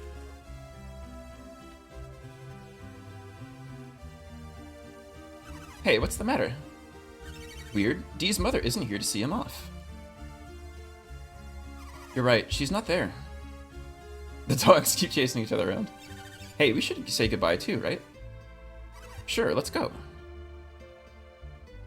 Oh god, this should be so intimidating. Could you imagine these people just like lined up to like push you out of your village that you've like never left? We're counting on you, D. Oh, and you too, Garrett. Kind of. Don't drink the water if it smells funny, and take this with you too. Are these an herb? Okay. That might actually be useful. I know not to drink stagnant water, sis. It's a very original raid run. Oh, regional. Yeah. That makes sense. Is this the start of the game? Yes, this is very early on, Nevik. The game is kind of infamous for having like a very long sort of intro cutscene. You're about to see that they're very underleveled. He's a pig. He'll eat anything that's not tied down. I mean, at least they're not being banished. Like, I actually have not played that game. I might want to watch that one though. That sounds kind of fun. I played Chrono Trigger and probably something else that's pretty similar. I saw a little bit of Secret of Mana. I can't remember who was playing that. Somebody was doing some retro streaming and doing Secret of Mana. But I would like to watch more of that at some point. Oh, that's right. Oh, Auntie Dora asked me to give you this, D. The catch beads. I guess we're all set to go then, huh, D? Think again, Garrett. Huh? Must be very difficult for Dora. As Garrett's mother, I know how Dora must be feeling, but I still have Garrett's father, while Dora has only D. That's true. We lost our dad. Jenna lost her entire family, basically, on a really horrible accident that happened kind of more towards the start of the game, 3 years ago. She doesn't want you to go, D, but she knows you have to, and it hurts to see you leave. Yeah, there was a cutscene like after this horrible accident, where she's like, well, I may have lost my husband, and that was like the hardest thing in the world, but I'm better now, and at least I have you. And now we're just gonna like leave. Like, it's terrible. Oh, they can't keep standing around like this, or they'll never leave. So, one final farewell. Farewell! Yeah, that'd be very uncomfortable. Alright. Well. Alright, so finally we're on the world map. Let's save our game. For anybody who's seen this game before, yeah, we're at a very low level. We're at level 1, 0 experience on all of our characters. This will continue until we get to Vault. We've also just got this new item, the Catch Beads. Bestows catch when equipped. So we can give this to anybody, and what'll happen is that they'll learn like a key synergy. And the game does this a lot. What they're trying to do is to say, you can kind of change your class kind of at whim, and we'll see that pretty soon here. That greatly affects like what spells you have available to you. But some items, you just equip them and you'll get a spell. That's a very specific spell. That's usually like an out of battle thing that like can solve puzzles, or like this one allows us to get certain items. Oh, thank you so much for the username not found for following. Will this run just require a lot of RNG luck? Not really, actually. We will. We've got some specific strategies that'll be pretty effective. I think there's some bosses that will require some luck. I'll talk a little bit. I'm trying not to spoil too much of this, but the Deadbeard fight will probably need a bit of luck. The first time I did a run similar to this, Saturos needed a lot of luck, but I think we've got a pretty good strategy for him going in this time. I think when we get to Dolahan, we probably will need a lot of luck, but I think I have a much better strategy for Dolahan. Played through both of the GBA Golden Sun games, yes. Oh, okay, gotcha, Siren, gotcha. How important would you say armor is? Well, I think casually it's pretty important. You can buy a lot of different armor. You have something like 6 different armor slots in this game, so you can really equip up and get like a very high set of defense stats. So the game expects you to have a lot more defense than we're gonna have. So there's a couple things that we'll be able to take absolutely massive damage from. And we'll probably have to be employing some pretty questionable strategies, such as like randomly healing a person that we think might be damaged earlier in the turn order. Waiting for the... I know, it hurts, dude. It really does. Oh, yes, also we've stolen some of Jenna's equipment. For some reason, I guess we don't have her armor. I'm not sure what happened to it, but... we're gonna hop right back into town real quick, though. Because there's an item we can pick up now that we have the catch beads. It'll take us a little bit to walk over there, but there's a... If we need it, there's a very powerful health recovery item that we can get over here. And then we'll properly be on our quest here, huh? And I think what I'll do is I'll get to the first fight of this game, and that'll be like the whole session here. So we'll probably be going for another like 20 minutes or something like that. So once we get to the top of these stairs, we can see what this synergy does here. Anytime we see something like this, it's like on a tree or it's like far away, we can cast Catch. And what that'll do is gives us a little hand, lets us grab it. We'll keep that in our inventory here. So what we've got now, we've got a spell that costs our magic points, or our synergy, PP here, that costs 3 and restores 70 HP. We've got these items that allow us to restore 50 HP, which is quite a lot. It's more than all of our max HP at the moment. And then we've got this thing that we've just picked up that works on 200, right? So really we shouldn't be needing these items for a while, but we have very little cash that we are allowed to pick up in this game because we don't fight random battles, we don't get money, we don't experience. So we might need that at some point. We'll see. I'm certainly gonna keep them if I can get them. Okay, so we'll leave. We'll go proper on our quest. We'll get introduced to one of the unique mechanics in this game. And one of the things that I think makes this game really, really interesting is a JRPG. So let's go and get that quick tutorial here. Oh, we have this little Pokemon character, huh? A traveling warrior. And I see you're an adept, too. You're just the kind of fighter that I've been looking for. Oh, I think I can probably finally shout out Sonneveld, eh? Let's make sure I spell this name right, eh? Shout out Sonneveld. Sonneveld does a lot of... I guess most of the people here came from or a lot of people came from Sonneveld's stream. But Sonneveld streams retro, an Australian time zone, and is really good at finding games that I have never fucking heard of before, but are very interesting. A lot of point and clicks I've seen that I've like never heard of, but I got to see just because he found them and dug them up. Why don't you please take me with you? I'm a Venus Djinn. My name is Flint. I must find my comrades. They were separated from each other when the volcano erupted. Maybe you can help gather my friends together as you travel. If you let me join, I'll prove very beneficial to you adepts. Your synergy will grow stronger and your adept skills will also improve. You can call on us in battle or just use our power to boost your own. If you call on many of us at once, our powers will work together, and we're not going to do that. What do you think? Yeah, we'll take him with him. He's a cutie. He'll come along. You'll see. You won't regret it. Flint, the Venus Genie, is now Dee's ally. So it's a little confusing. Genie, with the I on the end, is the singular. And Djinn, with nothing there, is the plural. I'll probably mix it up a whole bunch, but I'll try my best. It's kind of opposite how you would expect it to be in English. But I think it's originally a Middle Eastern word, right? After bringing a genie into your party, you must set it to somebody. Sunduology is a cryptic game enthusiast. Yes, exactly. Yes, oh, my pleasure, Sunduology, of course. And thank you for the Father World crash patches. It's been lovely to get to experience that one. To give your genie to somebody else, move it like this. So it's not changing anything yet, but after choosing who will take the genie, you can set it. And you can see our stats are all changing, our synergy is changing, a lot of crazy stuff is happening. Setting a genie changes your attributes and maybe even your class. Instead of a guard, become a brute here, it says. When your class changes, the synergy you can use may also change. Next, I'll show you how you can use this in battle. Each genie has different powers. Strike a blow that can cleave stone. Once we are set, you can unleash us to use our powers. So let me demonstrate the power of my attack, D. And it's very slow, so you can fall around and see what's happening. It's a good way to do it. It's not quite as fun to watch. Zombie appeared. D's party attacks first. So I don't have any control over this one, so it's not my fault if we get experience in this fight. I don't think we do. Sometimes I play a well-known game as a treat. Love it. Oh, hello, Sticky. Oh, the monsters are starting to tell me that it's getting close to food time, which it's not, but. Zombie takes 25 damage. Garrett is defending. See, when you unleashed me, I attacked with my mighty stone cleaver. After being unleashed, we genie will stand by to be summoned. So we get this special summon command that pops up in the menu.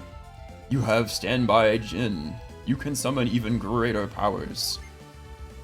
And they are great powers. How summons work in this game is that they affect kind of everybody on the board.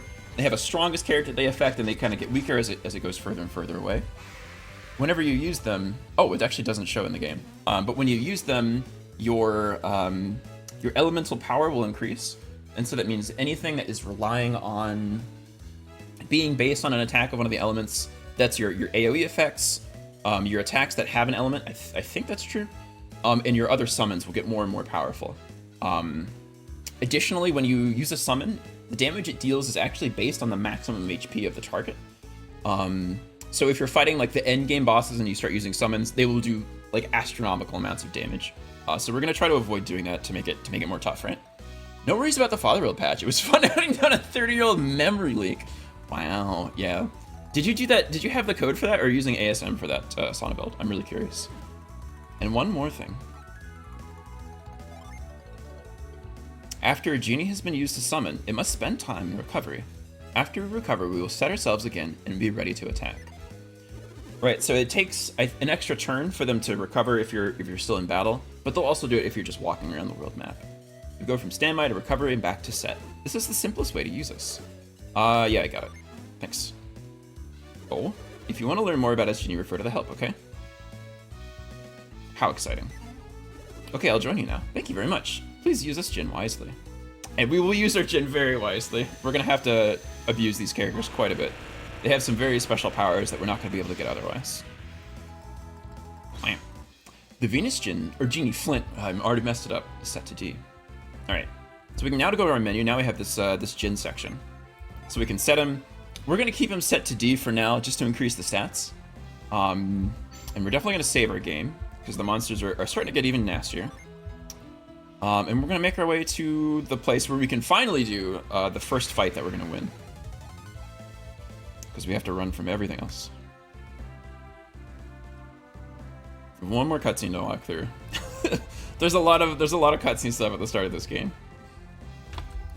I might have to get my cat protector out pretty soon. I had to overwrite some internal father world debug functions, add new code. Okay. Add zero code, use IDE Pro to disassemble and, okay. And patch to, I see. Okay. Yes, Neverlink Father World. We're going through Father World. We have just gotten to the final boss rush section. And we're doing that at the end of our Tuesday and Wednesday streams. We have, what's happening? There are many fans of the movie Kazam. You may be disappointed that no, Jin in this game do not become Shaq. We can't always be lucky. We can't stay another minute in a dangerous place like this. We must return to Kayleigh immediately. I guess whatever. It's cool, I guess. And so now we see something sort of interesting that happens here. This bridge affects the plot far more than it should. Master Hammett, this is terrible. The bridge has been destroyed. We cannot continue southward. What? The bridge? Oh. This is awful. How are we gonna get to Kayleigh now? Master Hammett, I'm worried about leaving Ivan behind. As fond as I am of Ivan, it's his fault my rod was stolen. And his strange powers will aid him in search. Ivan has strange powers? Yes. Oh, what's happening? Question mark? So it's not obvious what that is, but that is actually one of the synergy stones. The thing that we used earlier to recover our magic points that exploded. That's what that's meant to be. We must leave this treacherous place immediately. But to where? Where can we go? We have no choice. We're heading north. We'll wind up in Loompa if we go north. Well, it's better than being smashed by falling rocks here, isn't it? Hey, Snowy P, how's it going? We started our Golden Sun Challenge Run up. Very exciting. We're closing in on the first actual fight of this game. Because we're doing some very silly things here. We're running from all the battles. We're doing very low XP. We're doing no armor. We finally got into Vault. Welcome to Vault, the town at the heart of Angara. We're gonna try to rob everything that we can, because we need as much money because we don't get anything from random battles. Search the bookcase. There's a book entitled The History of Vault. The name comes from being cooped up in a tiny place. If only these rocks were gems, we'd be wealthy. And so this is one of the gems the guy is looking at on the table there that seemed to have fallen from the sky just now. There's a book entitled The Gems of Angara. It says nothing about the rock on the table. This rock was blown here all the way from the volcano. It looks odd, doesn't it? It sparkles so much that it looks like a gem. I'll be doing these on as many Saturdays as I can get away with. As many Saturday mornings as that is. So we can finally go to the Vault Armor and Weapon Shop. I don't remember if there's anything here we need. Yeah, no, okay, so we do have a fight coming up. Yeah, okay. So we're going to... Master Hammett isn't the only one who had things stolen. We lost a lot of expensive goods. Is there anything that we can buy that's interesting here? Okay, so we can buy another longsword. We can buy a battle axe. We probably want to do that. Let's see, we can sell the stuff that we stole from Jenna. So let's do that. No, but I would like to buy a battle axe. That sounds actually pretty helpful. Okay, and we'll trade in our garbage sword for this. Yes, sounds lovely. A game ticket. What does that do? We'll find out much, much later, unfortunately. Not gonna be for a while. Let's see. I'm probably gonna have the big weapon equipped to Garrett for now.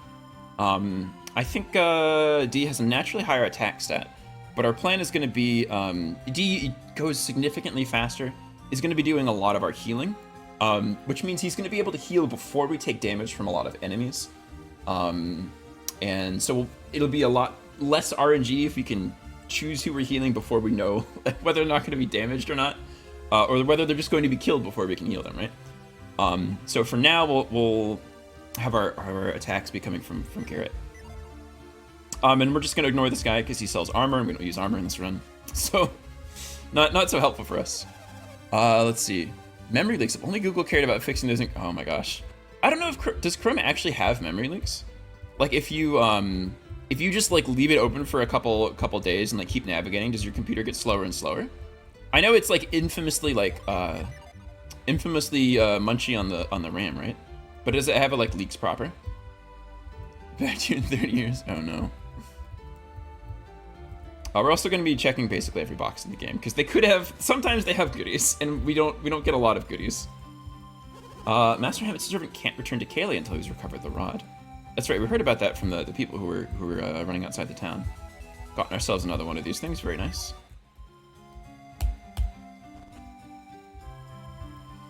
My husband, the mayor, can't believe anyone from Vault could be a thief. Unless we find who stole the rod, Ivan can't return home to Kayla. I mean, he can't do that anyway because the bridge is out, but he doesn't know that. Nothing so far, eh?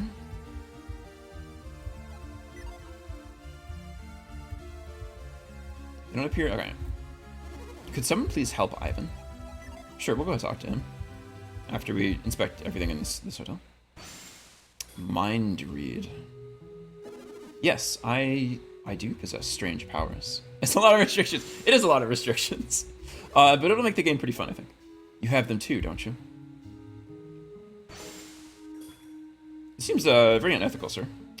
My power is called Synergy. I had no idea. We have so much in common. I feel I can trust you with this.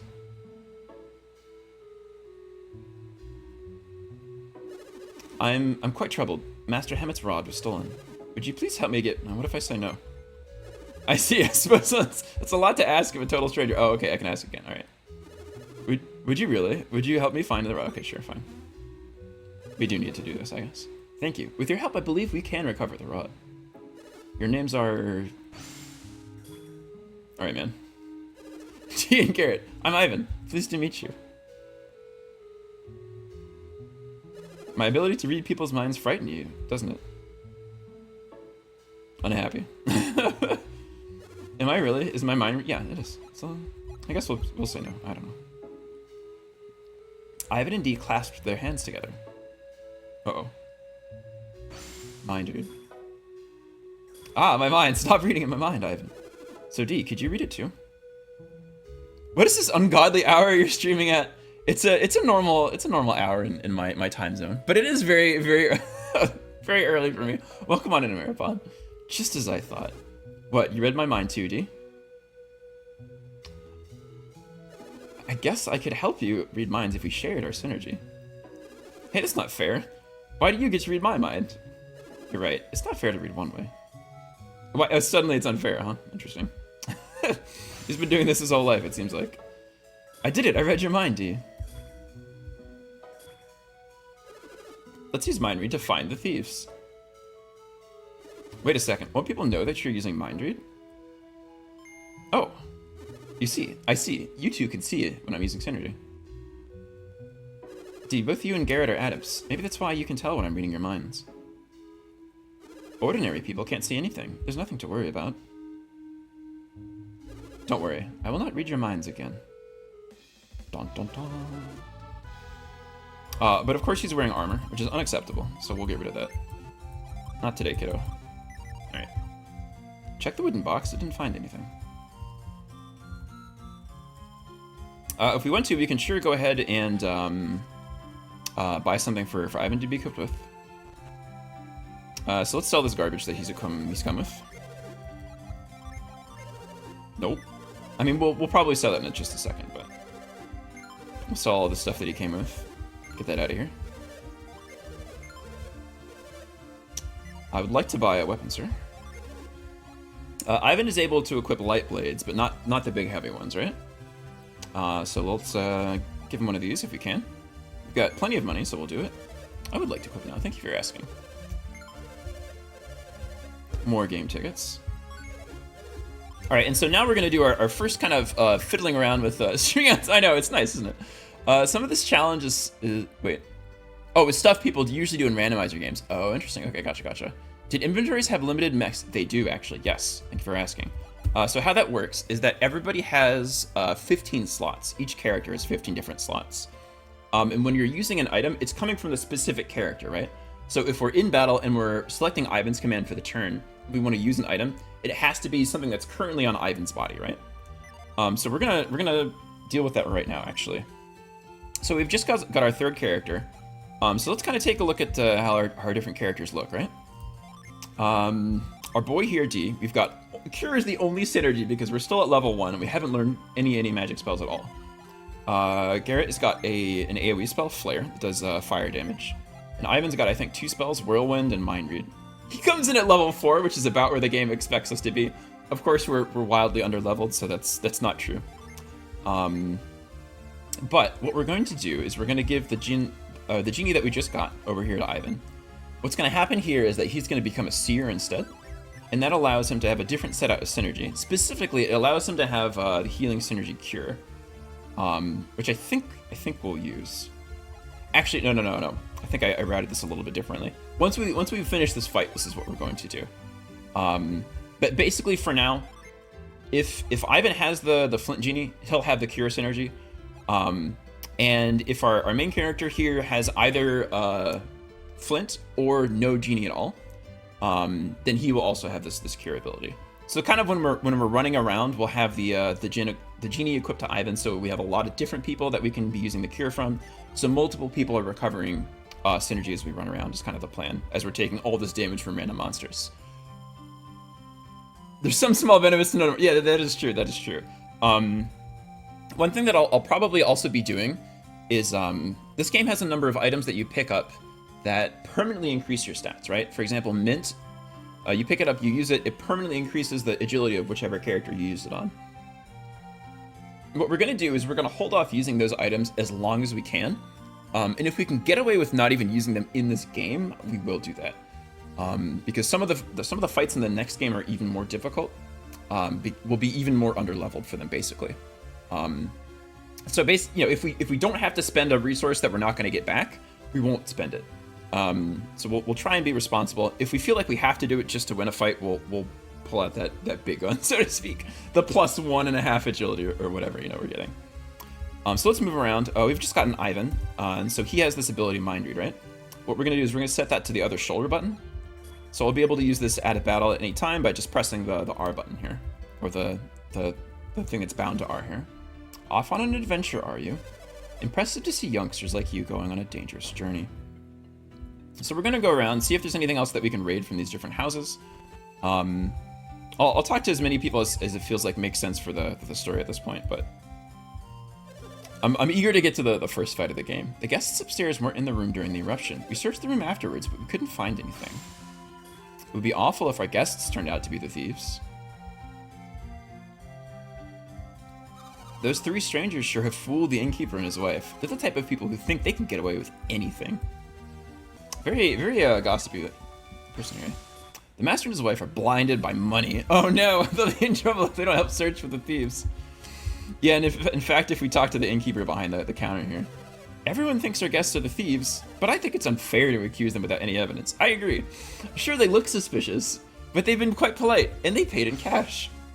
The volcano cost us a lot of business, and now this robbery. Those three are paying us a lot of money. I'll stick up for them, even if there's trouble. Oh, that's great. Love to see it. Alright. So it sounds like we have a pretty good place to start looking, right? Let's go upstairs and have a chat, maybe.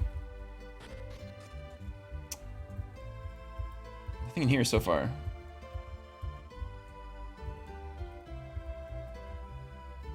We have a special sequence, actually, eh? What do you want? Oh, it looks like that weird kid is with them. I can't stand him. Don't let him come near me. But wait, no, I want to cast my Mind Read ability. No, come back. They're acting suspicious. Something's not right. Or maybe they just don't... I don't know. You can't use Mind Read if they keep running, can you? I don't think so, right? There should be a way to read them, but how? Oh. An idea. Maybe the three of us can surround one of them. We don't like this, apparently. Don't worry, this is gonna work. D, you take the lead. Okay. Hey, they're back. Uh-oh, they're coming for us one-on-one. Do whatever it takes. Just keep them away like before. Alright. Uh-oh, I'm surrounded. Now, Ivan. Alright. Hopefully if they're the thieves, the robbery is the exact thing that they're thinking of, but I guess we'll find out. He shut his eyes. What's he doing?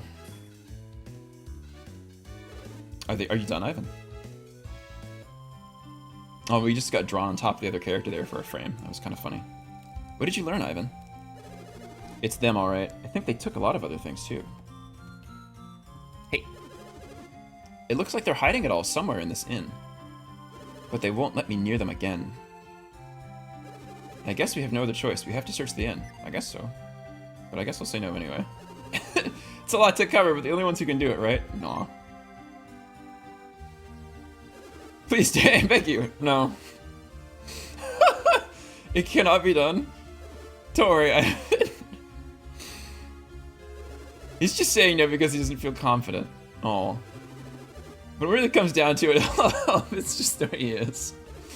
I trust your sense of duty. Well, if that's the case, let's go, Ivan. You get some really, really funny responses if you, Wait, can I still mind read them? I'm actually, like, really curious what happens. Oh, he just, like, runs away. Okay. So we're done with this. So we've actually searched this entire inn, and there's kind of nothing to say for it, right? We've actually looked in every single box we're able to. Doesn't seem like there's nothing in here yet. Nothing in here at all. Wasn't the eruption event Alpha? It was incredible. I was so stricken with terror that I couldn't sleep for days. Before we... Oh, what'd she say? Grumble, grumble. He should be fixing the roof by now, but I can't find him anywhere. He's probably in the back slacking off again. That's true. There was a person right here who's supposed to be doing that, right? That sneak. He's just waiting. He's just wasting time instead of fixing the roof. We're gonna go around a little bit more because there's oh wait, I didn't check this one. Okay. There's one other thing that I want to do here, so I just don't forget. This doesn't come up for like significantly later on in the game, but we're gonna go ahead and just do it now real quick, just so I don't forget. It's not the graves, but this is something that we can do.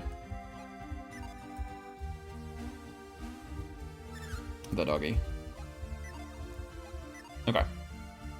If we hop across here, there's this whole long segment where we can walk over to this watchtower. Climb up here and we ring this bell. It'll move the little genie there. And we'll talk to him much later in the game.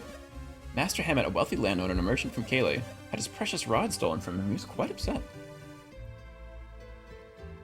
But we're missing a magic ability to be able to access that genie. So we'll be in here much later in the game to do that. But for now, let's go fight some thieves.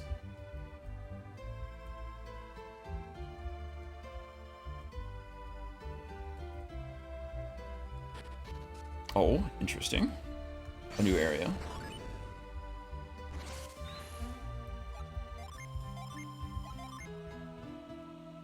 Alright, so this is our first fight of the game, which will be kind of difficult, honestly. Or at least difficult to do the way that we're trying to do it. So there's one other mechanic that they haven't explained in this game, but that's actually pretty important. It's called a rainbow kill. How that works is when you hit an enemy, every enemy in this game has elemental strengths and weaknesses in their defense. There's 4 elements, so there's one that they're particularly strong in, and there's one that they're particularly weak in, which is like the opposite one, right? If they're strong on fire, it's usually they're weak in water, and so on and so forth. Right now, we've got a single genie, and when you use a genie that has an attack, and you kill a creature with it, and it's the creature's weak element, you will get the special animation, you'll get extra experience and extra money afterwards, and a higher chance of getting some kind of rare drop. So it's going to be very important for us to be using this as much as we can, because we're only taking a couple fights in this entire game, basically. So every like inch of extra experience we can get, we're going to try and do that. And it's going to make us some pretty weird routing choices in the near future. But for now, this is where we want to be. We're going to have to move our items around a little bit. We're going to keep Ivan as a Windseer, because it gives him a lot of agility. He's always going to act first, and it gives him access to the most powerful synergy that the party has available. This is kind of a common theme for some of the early parts of the game, because we get some allies. Ivan, for example, here, 3 levels above everybody else, does way more magic damage than everybody else can. But also, because he goes first, he's very effective at being able to heal people before things get really bad. So we're going to give him a whole bunch of herbs, I think. Something like, he'll have 5, I think, to start off with. And we'll give out maybe all of our herbs to Garrett and Ivan, then. Maybe we'll give one more over to... Let's see. We'll give 1 over here just in case we need it. I'm not sure if this is going to be the correct setup that we'll ultimately be going with. But this is what we'll start off with. Can I mind read him? What happens if I do that? Ah, help me! Okay. D, cut him free from the ropes.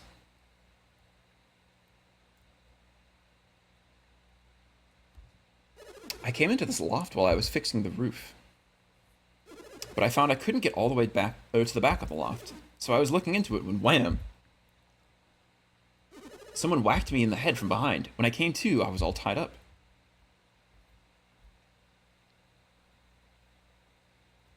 Strange. I don't remember all these crates being here before. Maybe all of the stolen stuff is in the crates. Looks like we've been found out. And we get the fun menacing music again, eh? You're pretty persistent for one of Hammett's whelps, kid. Why are you working so hard for Hammett? What's it to you? Anyway, Hammett's already been caught by a worse bunch of thieves than us. I hear Hammett fled to Loompa after the eruption. We don't know what that is because we've never been outside our village before. Did you say Loompa? A man with Master Hammett's money shouldn't go anywhere near Loompa. What kind of place is Loompa? The town was named after the founder, Loompa, the noble thief. The family of thieves remain. I should have read this a little faster. But Dompa's son Dodampa is an evil thief. The man has no morals. I heard he's truly vicious. Hello. Good morning. Good morning. How are you doing? I'm doing one last story fight in this game and signing off. Okay. Oh, I know. It's just about.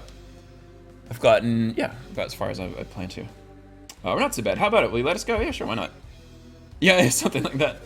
Seriously, if you return all the stolen goods and repent, you'll let us go? You must be joking. We stole this stuff fair and square. We'll just have to keep you quiet. As they nod to each other. Well, alright. I don't like the sound of that. There's only one way you can do that. Get him!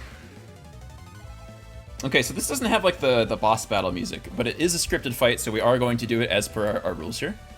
So this is the first fight that we're really taking in this game. So we've got two enemies here. We've got the or two types of enemies here, I should say, huh? Let's see. We've got our thieves and our bandit. So the thieves are kind of like weaker versions, but they all do some kind of funny stuff. They can toss healing items at each other, which is really annoying. The thieves are weak to earth, actually, and we've just picked up our friend here. So we'll try to finish these guys off to get some extra money experience out of this.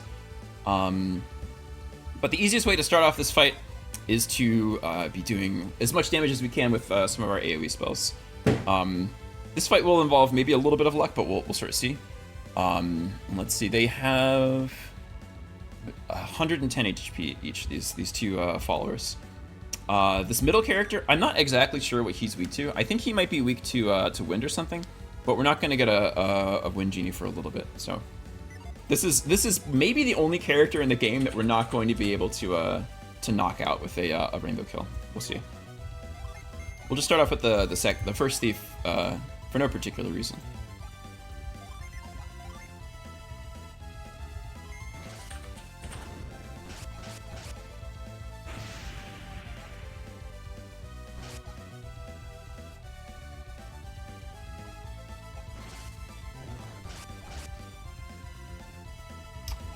Alright, so we're going to try and rainbow kill the first guy over here. If he moves fast enough, that'll work. If he doesn't, it won't.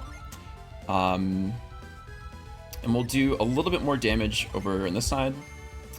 And I think that's all we can do here for now. Maybe we'll get lucky, huh?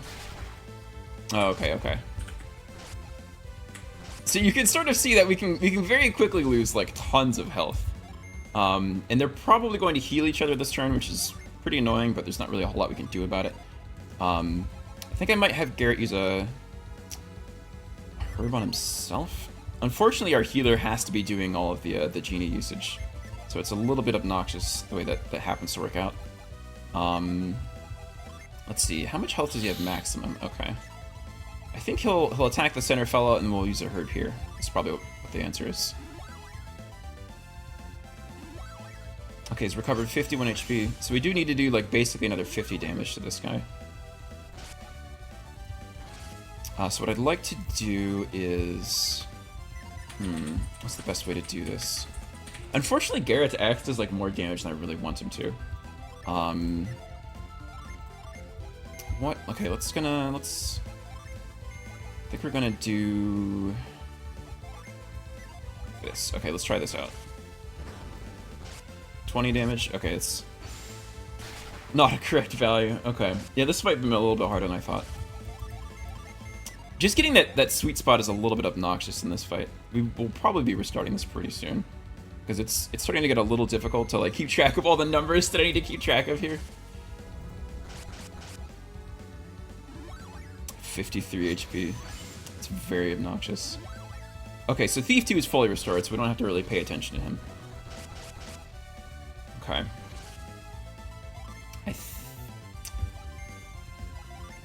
Let's see. I'm gonna try. I'd like to cure over here first, actually. Can I attack him right now? Is that safe? I don't think that's going to kill him. 11. Okay. We're getting pretty lucky with some of the RNG choices that they've been making here.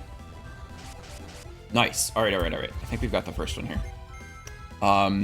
We've used almost all of our synergy here, unfortunately.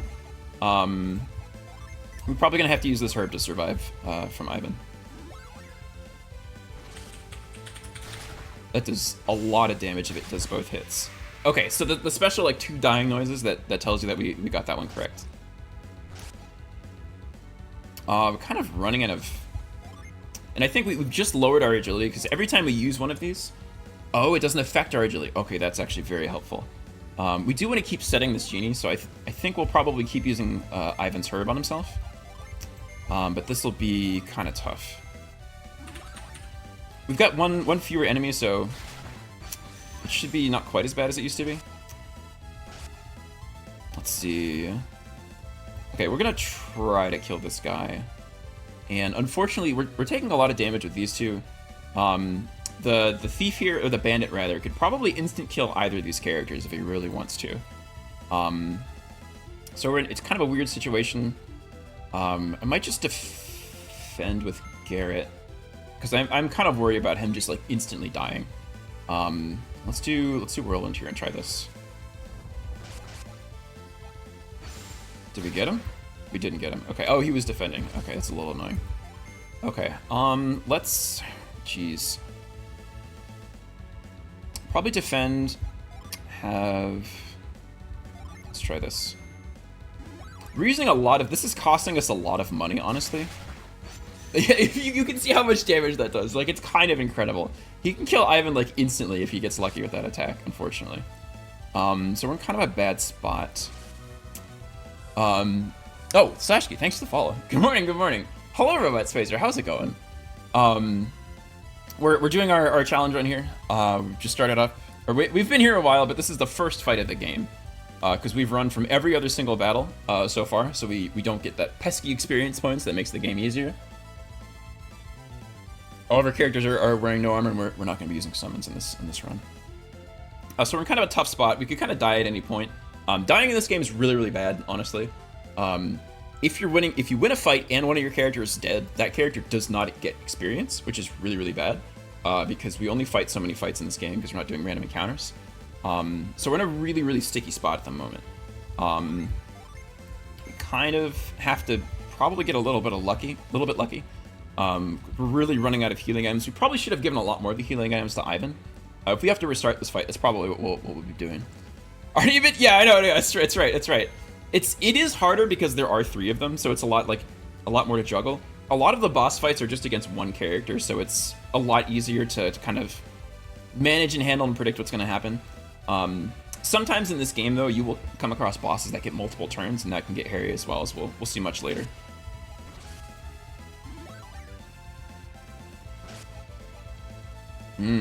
Okay.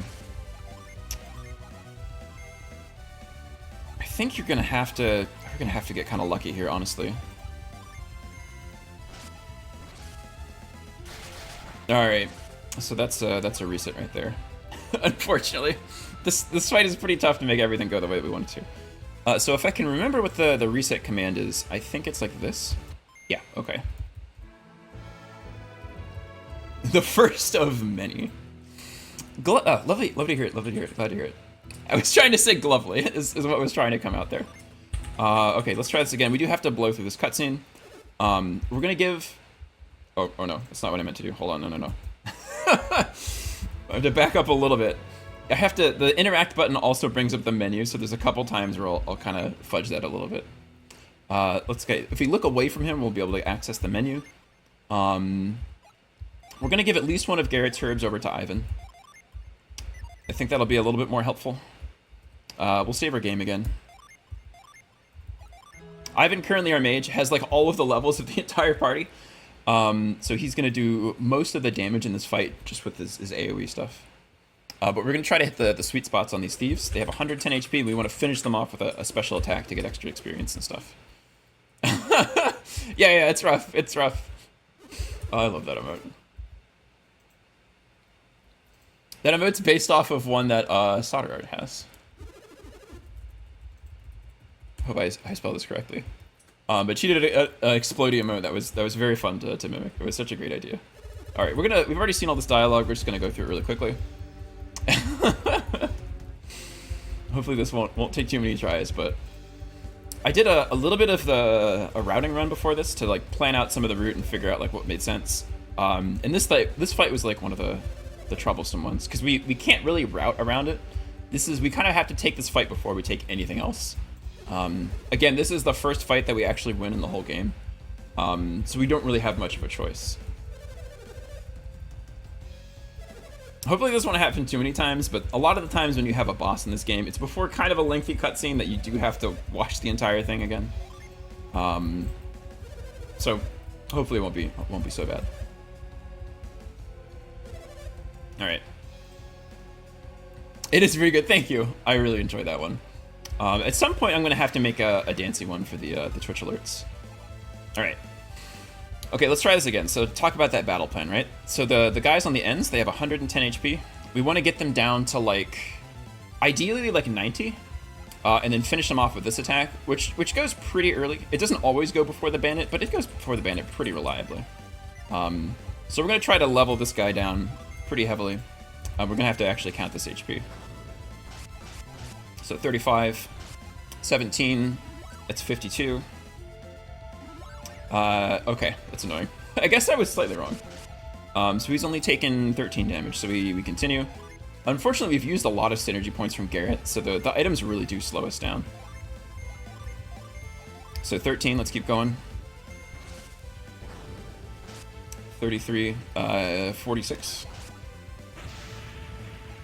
No effect, okay. 46, 50, 62. 60, 75. Okay, so we might actually kill him exactly if we cast the wrong spell here. So we're going to use Whirlwind instead, which I believe does less damage. I guess we'll find out. So this shouldn't kill him. If it, okay, good. Oh no! Okay, interesting. I wasn't even paying attention. Okay, so we do have to reset because we do need that. I think we need that experience. It's not a lot of experience, but we probably need to try. We'll probably be resetting with this fight more than any of the other ones in the early game. So this really is like our first like major boss, honestly. Maybe I should be like writing this down. Cover Joe, how's it going? I had no idea that you go Golden Sun runs, dude. Oh my gosh, delightful. Yes, this is the first stream of this. You showed up to the wrong stream, so you get shouted out, kiddo. Sorry. Cup Ojo, how exciting. Yes, this is one of my favorite games ever. Really enjoyed this one. I've done a challenge run similar to this in the past, and this is a slightly harder version. So what we're doing here is a very difficult one. We're avoiding all of the random, yeah, absolutely. All of the random battle XP. We're not getting that. We're not getting any money from any of the random battles, neither. We're not doing any armor, which you can see we die very quickly without this. And we're not using summons, which deal massive HP percent-based damage to bosses, which make it a lot easier. So we're playing this game about as hard as we can to some extent. If we like disallow these rainbow skill type things, we'd be able to get even less experience. But I think it's interesting enough to be trying to go for them that we'll keep doing it in the run. Yeah. No, it's gonna be great. Oh, you love Golden Sun, but you never finished it. Oh, that's awesome. Okay.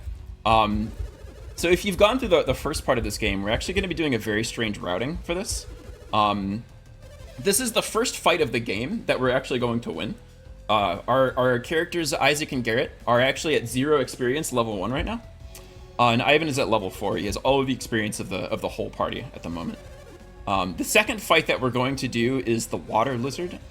in Immel. We're gonna go straight there. Skip like a couple fights, get Mia, and then backtrack and like use Mia to like help us beat a bunch of encounters that would be like a lot harder without her. So we're gonna kind of do a bit of cheating as far as the storyline is concerned. We're gonna kind of do the classic, like, you know, the meteor is falling, but we're gonna do side quests first, sort of thing. All right. So we're trying to kill these nerds. This is like our third attempt. And we're trying to rainbow kill both the right and left characters. Yeah. Okay, so 33 and 35. 30, 40, 50, 51, I think. Okay, fully restored. So the right guy has taken about 30 damage here. I'm gonna have to focus because this is a little difficult. So there's 30 on the left character. We're gonna keep slamming. So it's 30 versus about 60. Okay. 30, 40, 46 versus 60.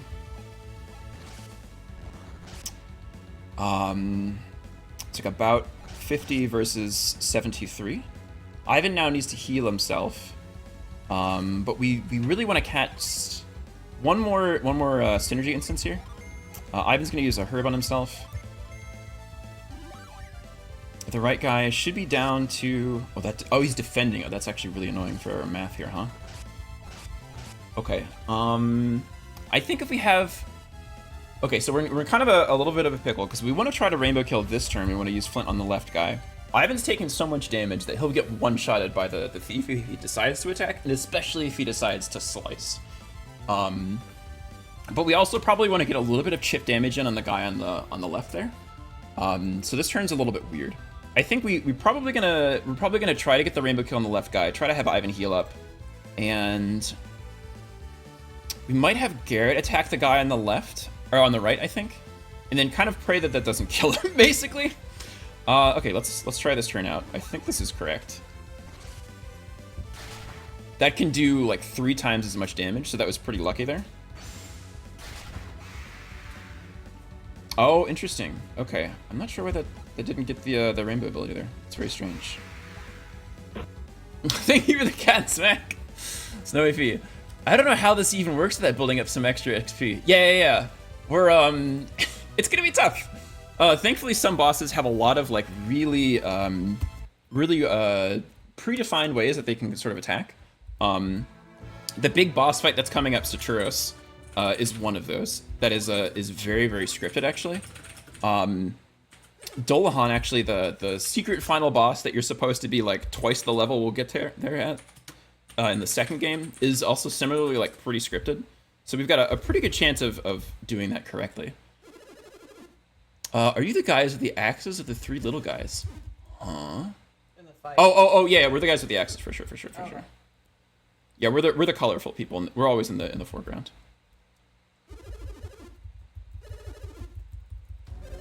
Oh, okay, so that's right. So the rainbow killing, to some extent, it does require like a little bit of RNG sometimes. There's some enemies that we'll just be kind of unable to do it with.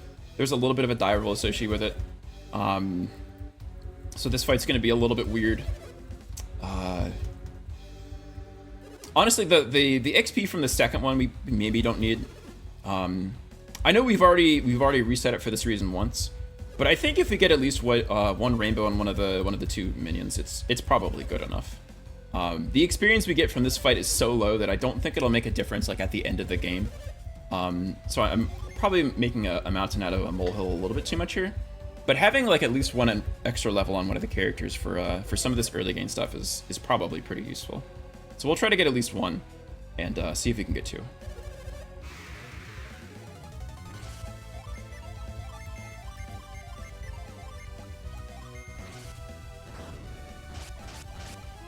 Okay, 35, 30, 34, 34, 30, 40, 52.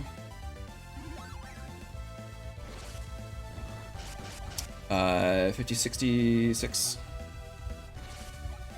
So if we kind of do that whole thing again, then we've got them both basically where we want them to be. As long as we have D attack the other person.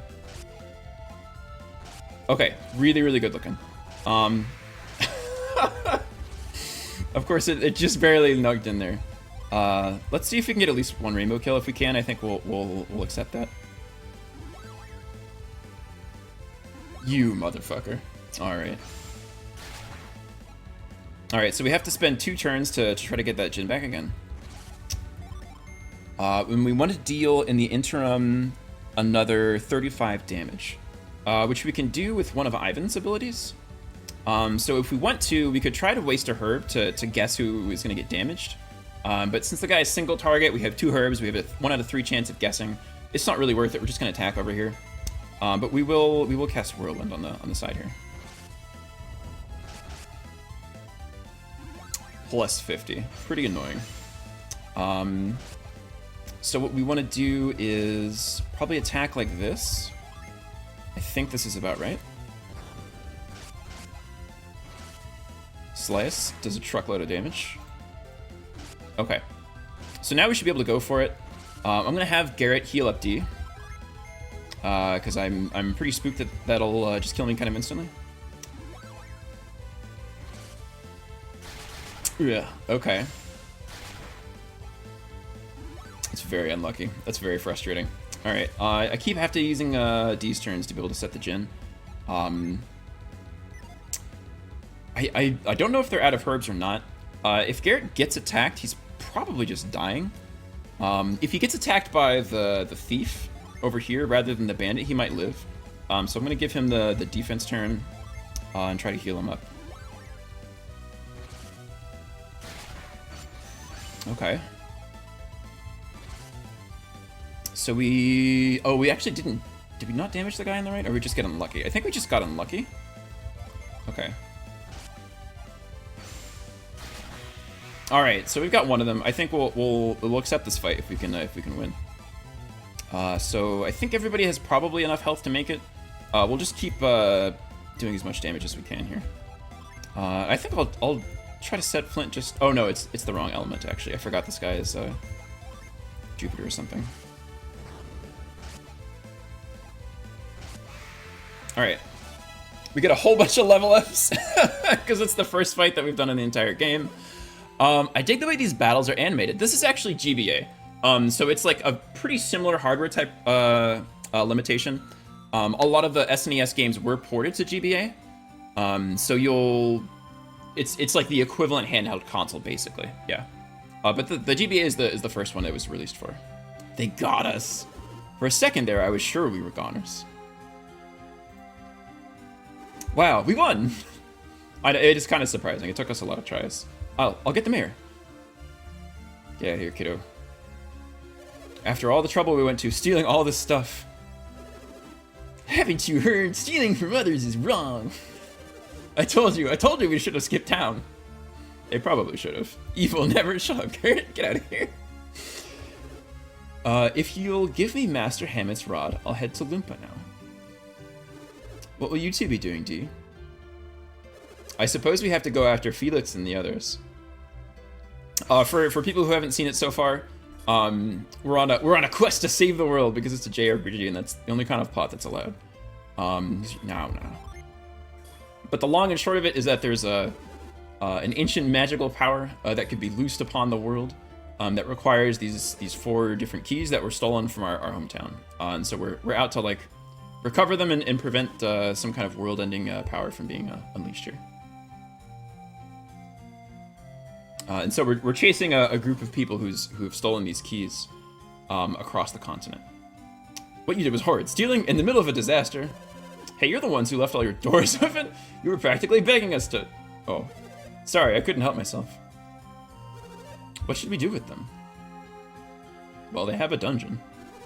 The quality of the music in these... Yes, it is. It's a really, really good score, I think. What we've seen so far barely scratches the surface. Yeah, I agree. The GBA was such a banger, honestly. I super agree. Very, very goated handheld console, honestly. There's so many good games for it. This is probably my favorite. Let's go. Get up. Can you help me get them up? Okay, yes, we can help you tie them up. We can do the things. It'll be great. Hey you, D, I won't forget this. Take them away. Oh, you have to say that, really? Like, all right. I guess you don't have a choice. That's fine. Thank you for catching the thieves. You have our sincerest gratitude. You really were a big help. Or really, you were a big help. Hooray! We're such good do-gooders. Let's take a look at what they stole.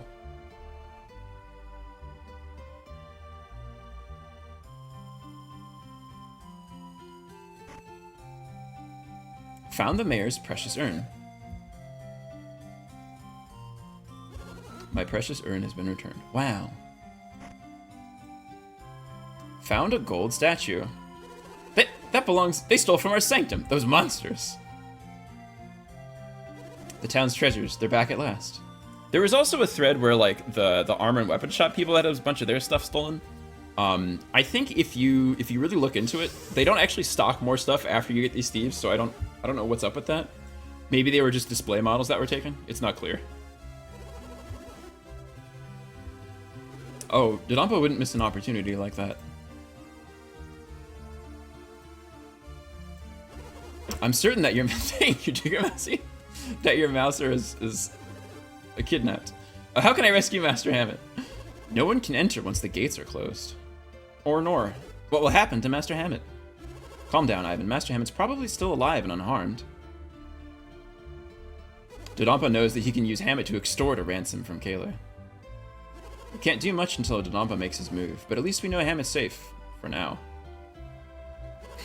Your name is D, right? Nods. And you are... It's Garrett. Thank you both. You have my deepest gratitude. Well, let's go then. A garret is a name for like an attic storehouse? I'm not sure what it means as a person's name. It might be something different. Before you leave town, please come see me. I've got something for you. Okay, sure. I guess we can do that. What a mess. We finally get the rod back, and now this. Shake my head. I wish I could cheer you up. You look so depressed. I just want to rescue Master Hammett, that's all. But I couldn't ask you two to help me. Oh yeah, he read our minds, eh? You have a very important mission, right? That's right, I saw it in your minds. I had no idea that the volcano's eruption had such a secret. Yeah, we have to find Felix in this game or I'll be in trouble. I suppose this is goodbye then.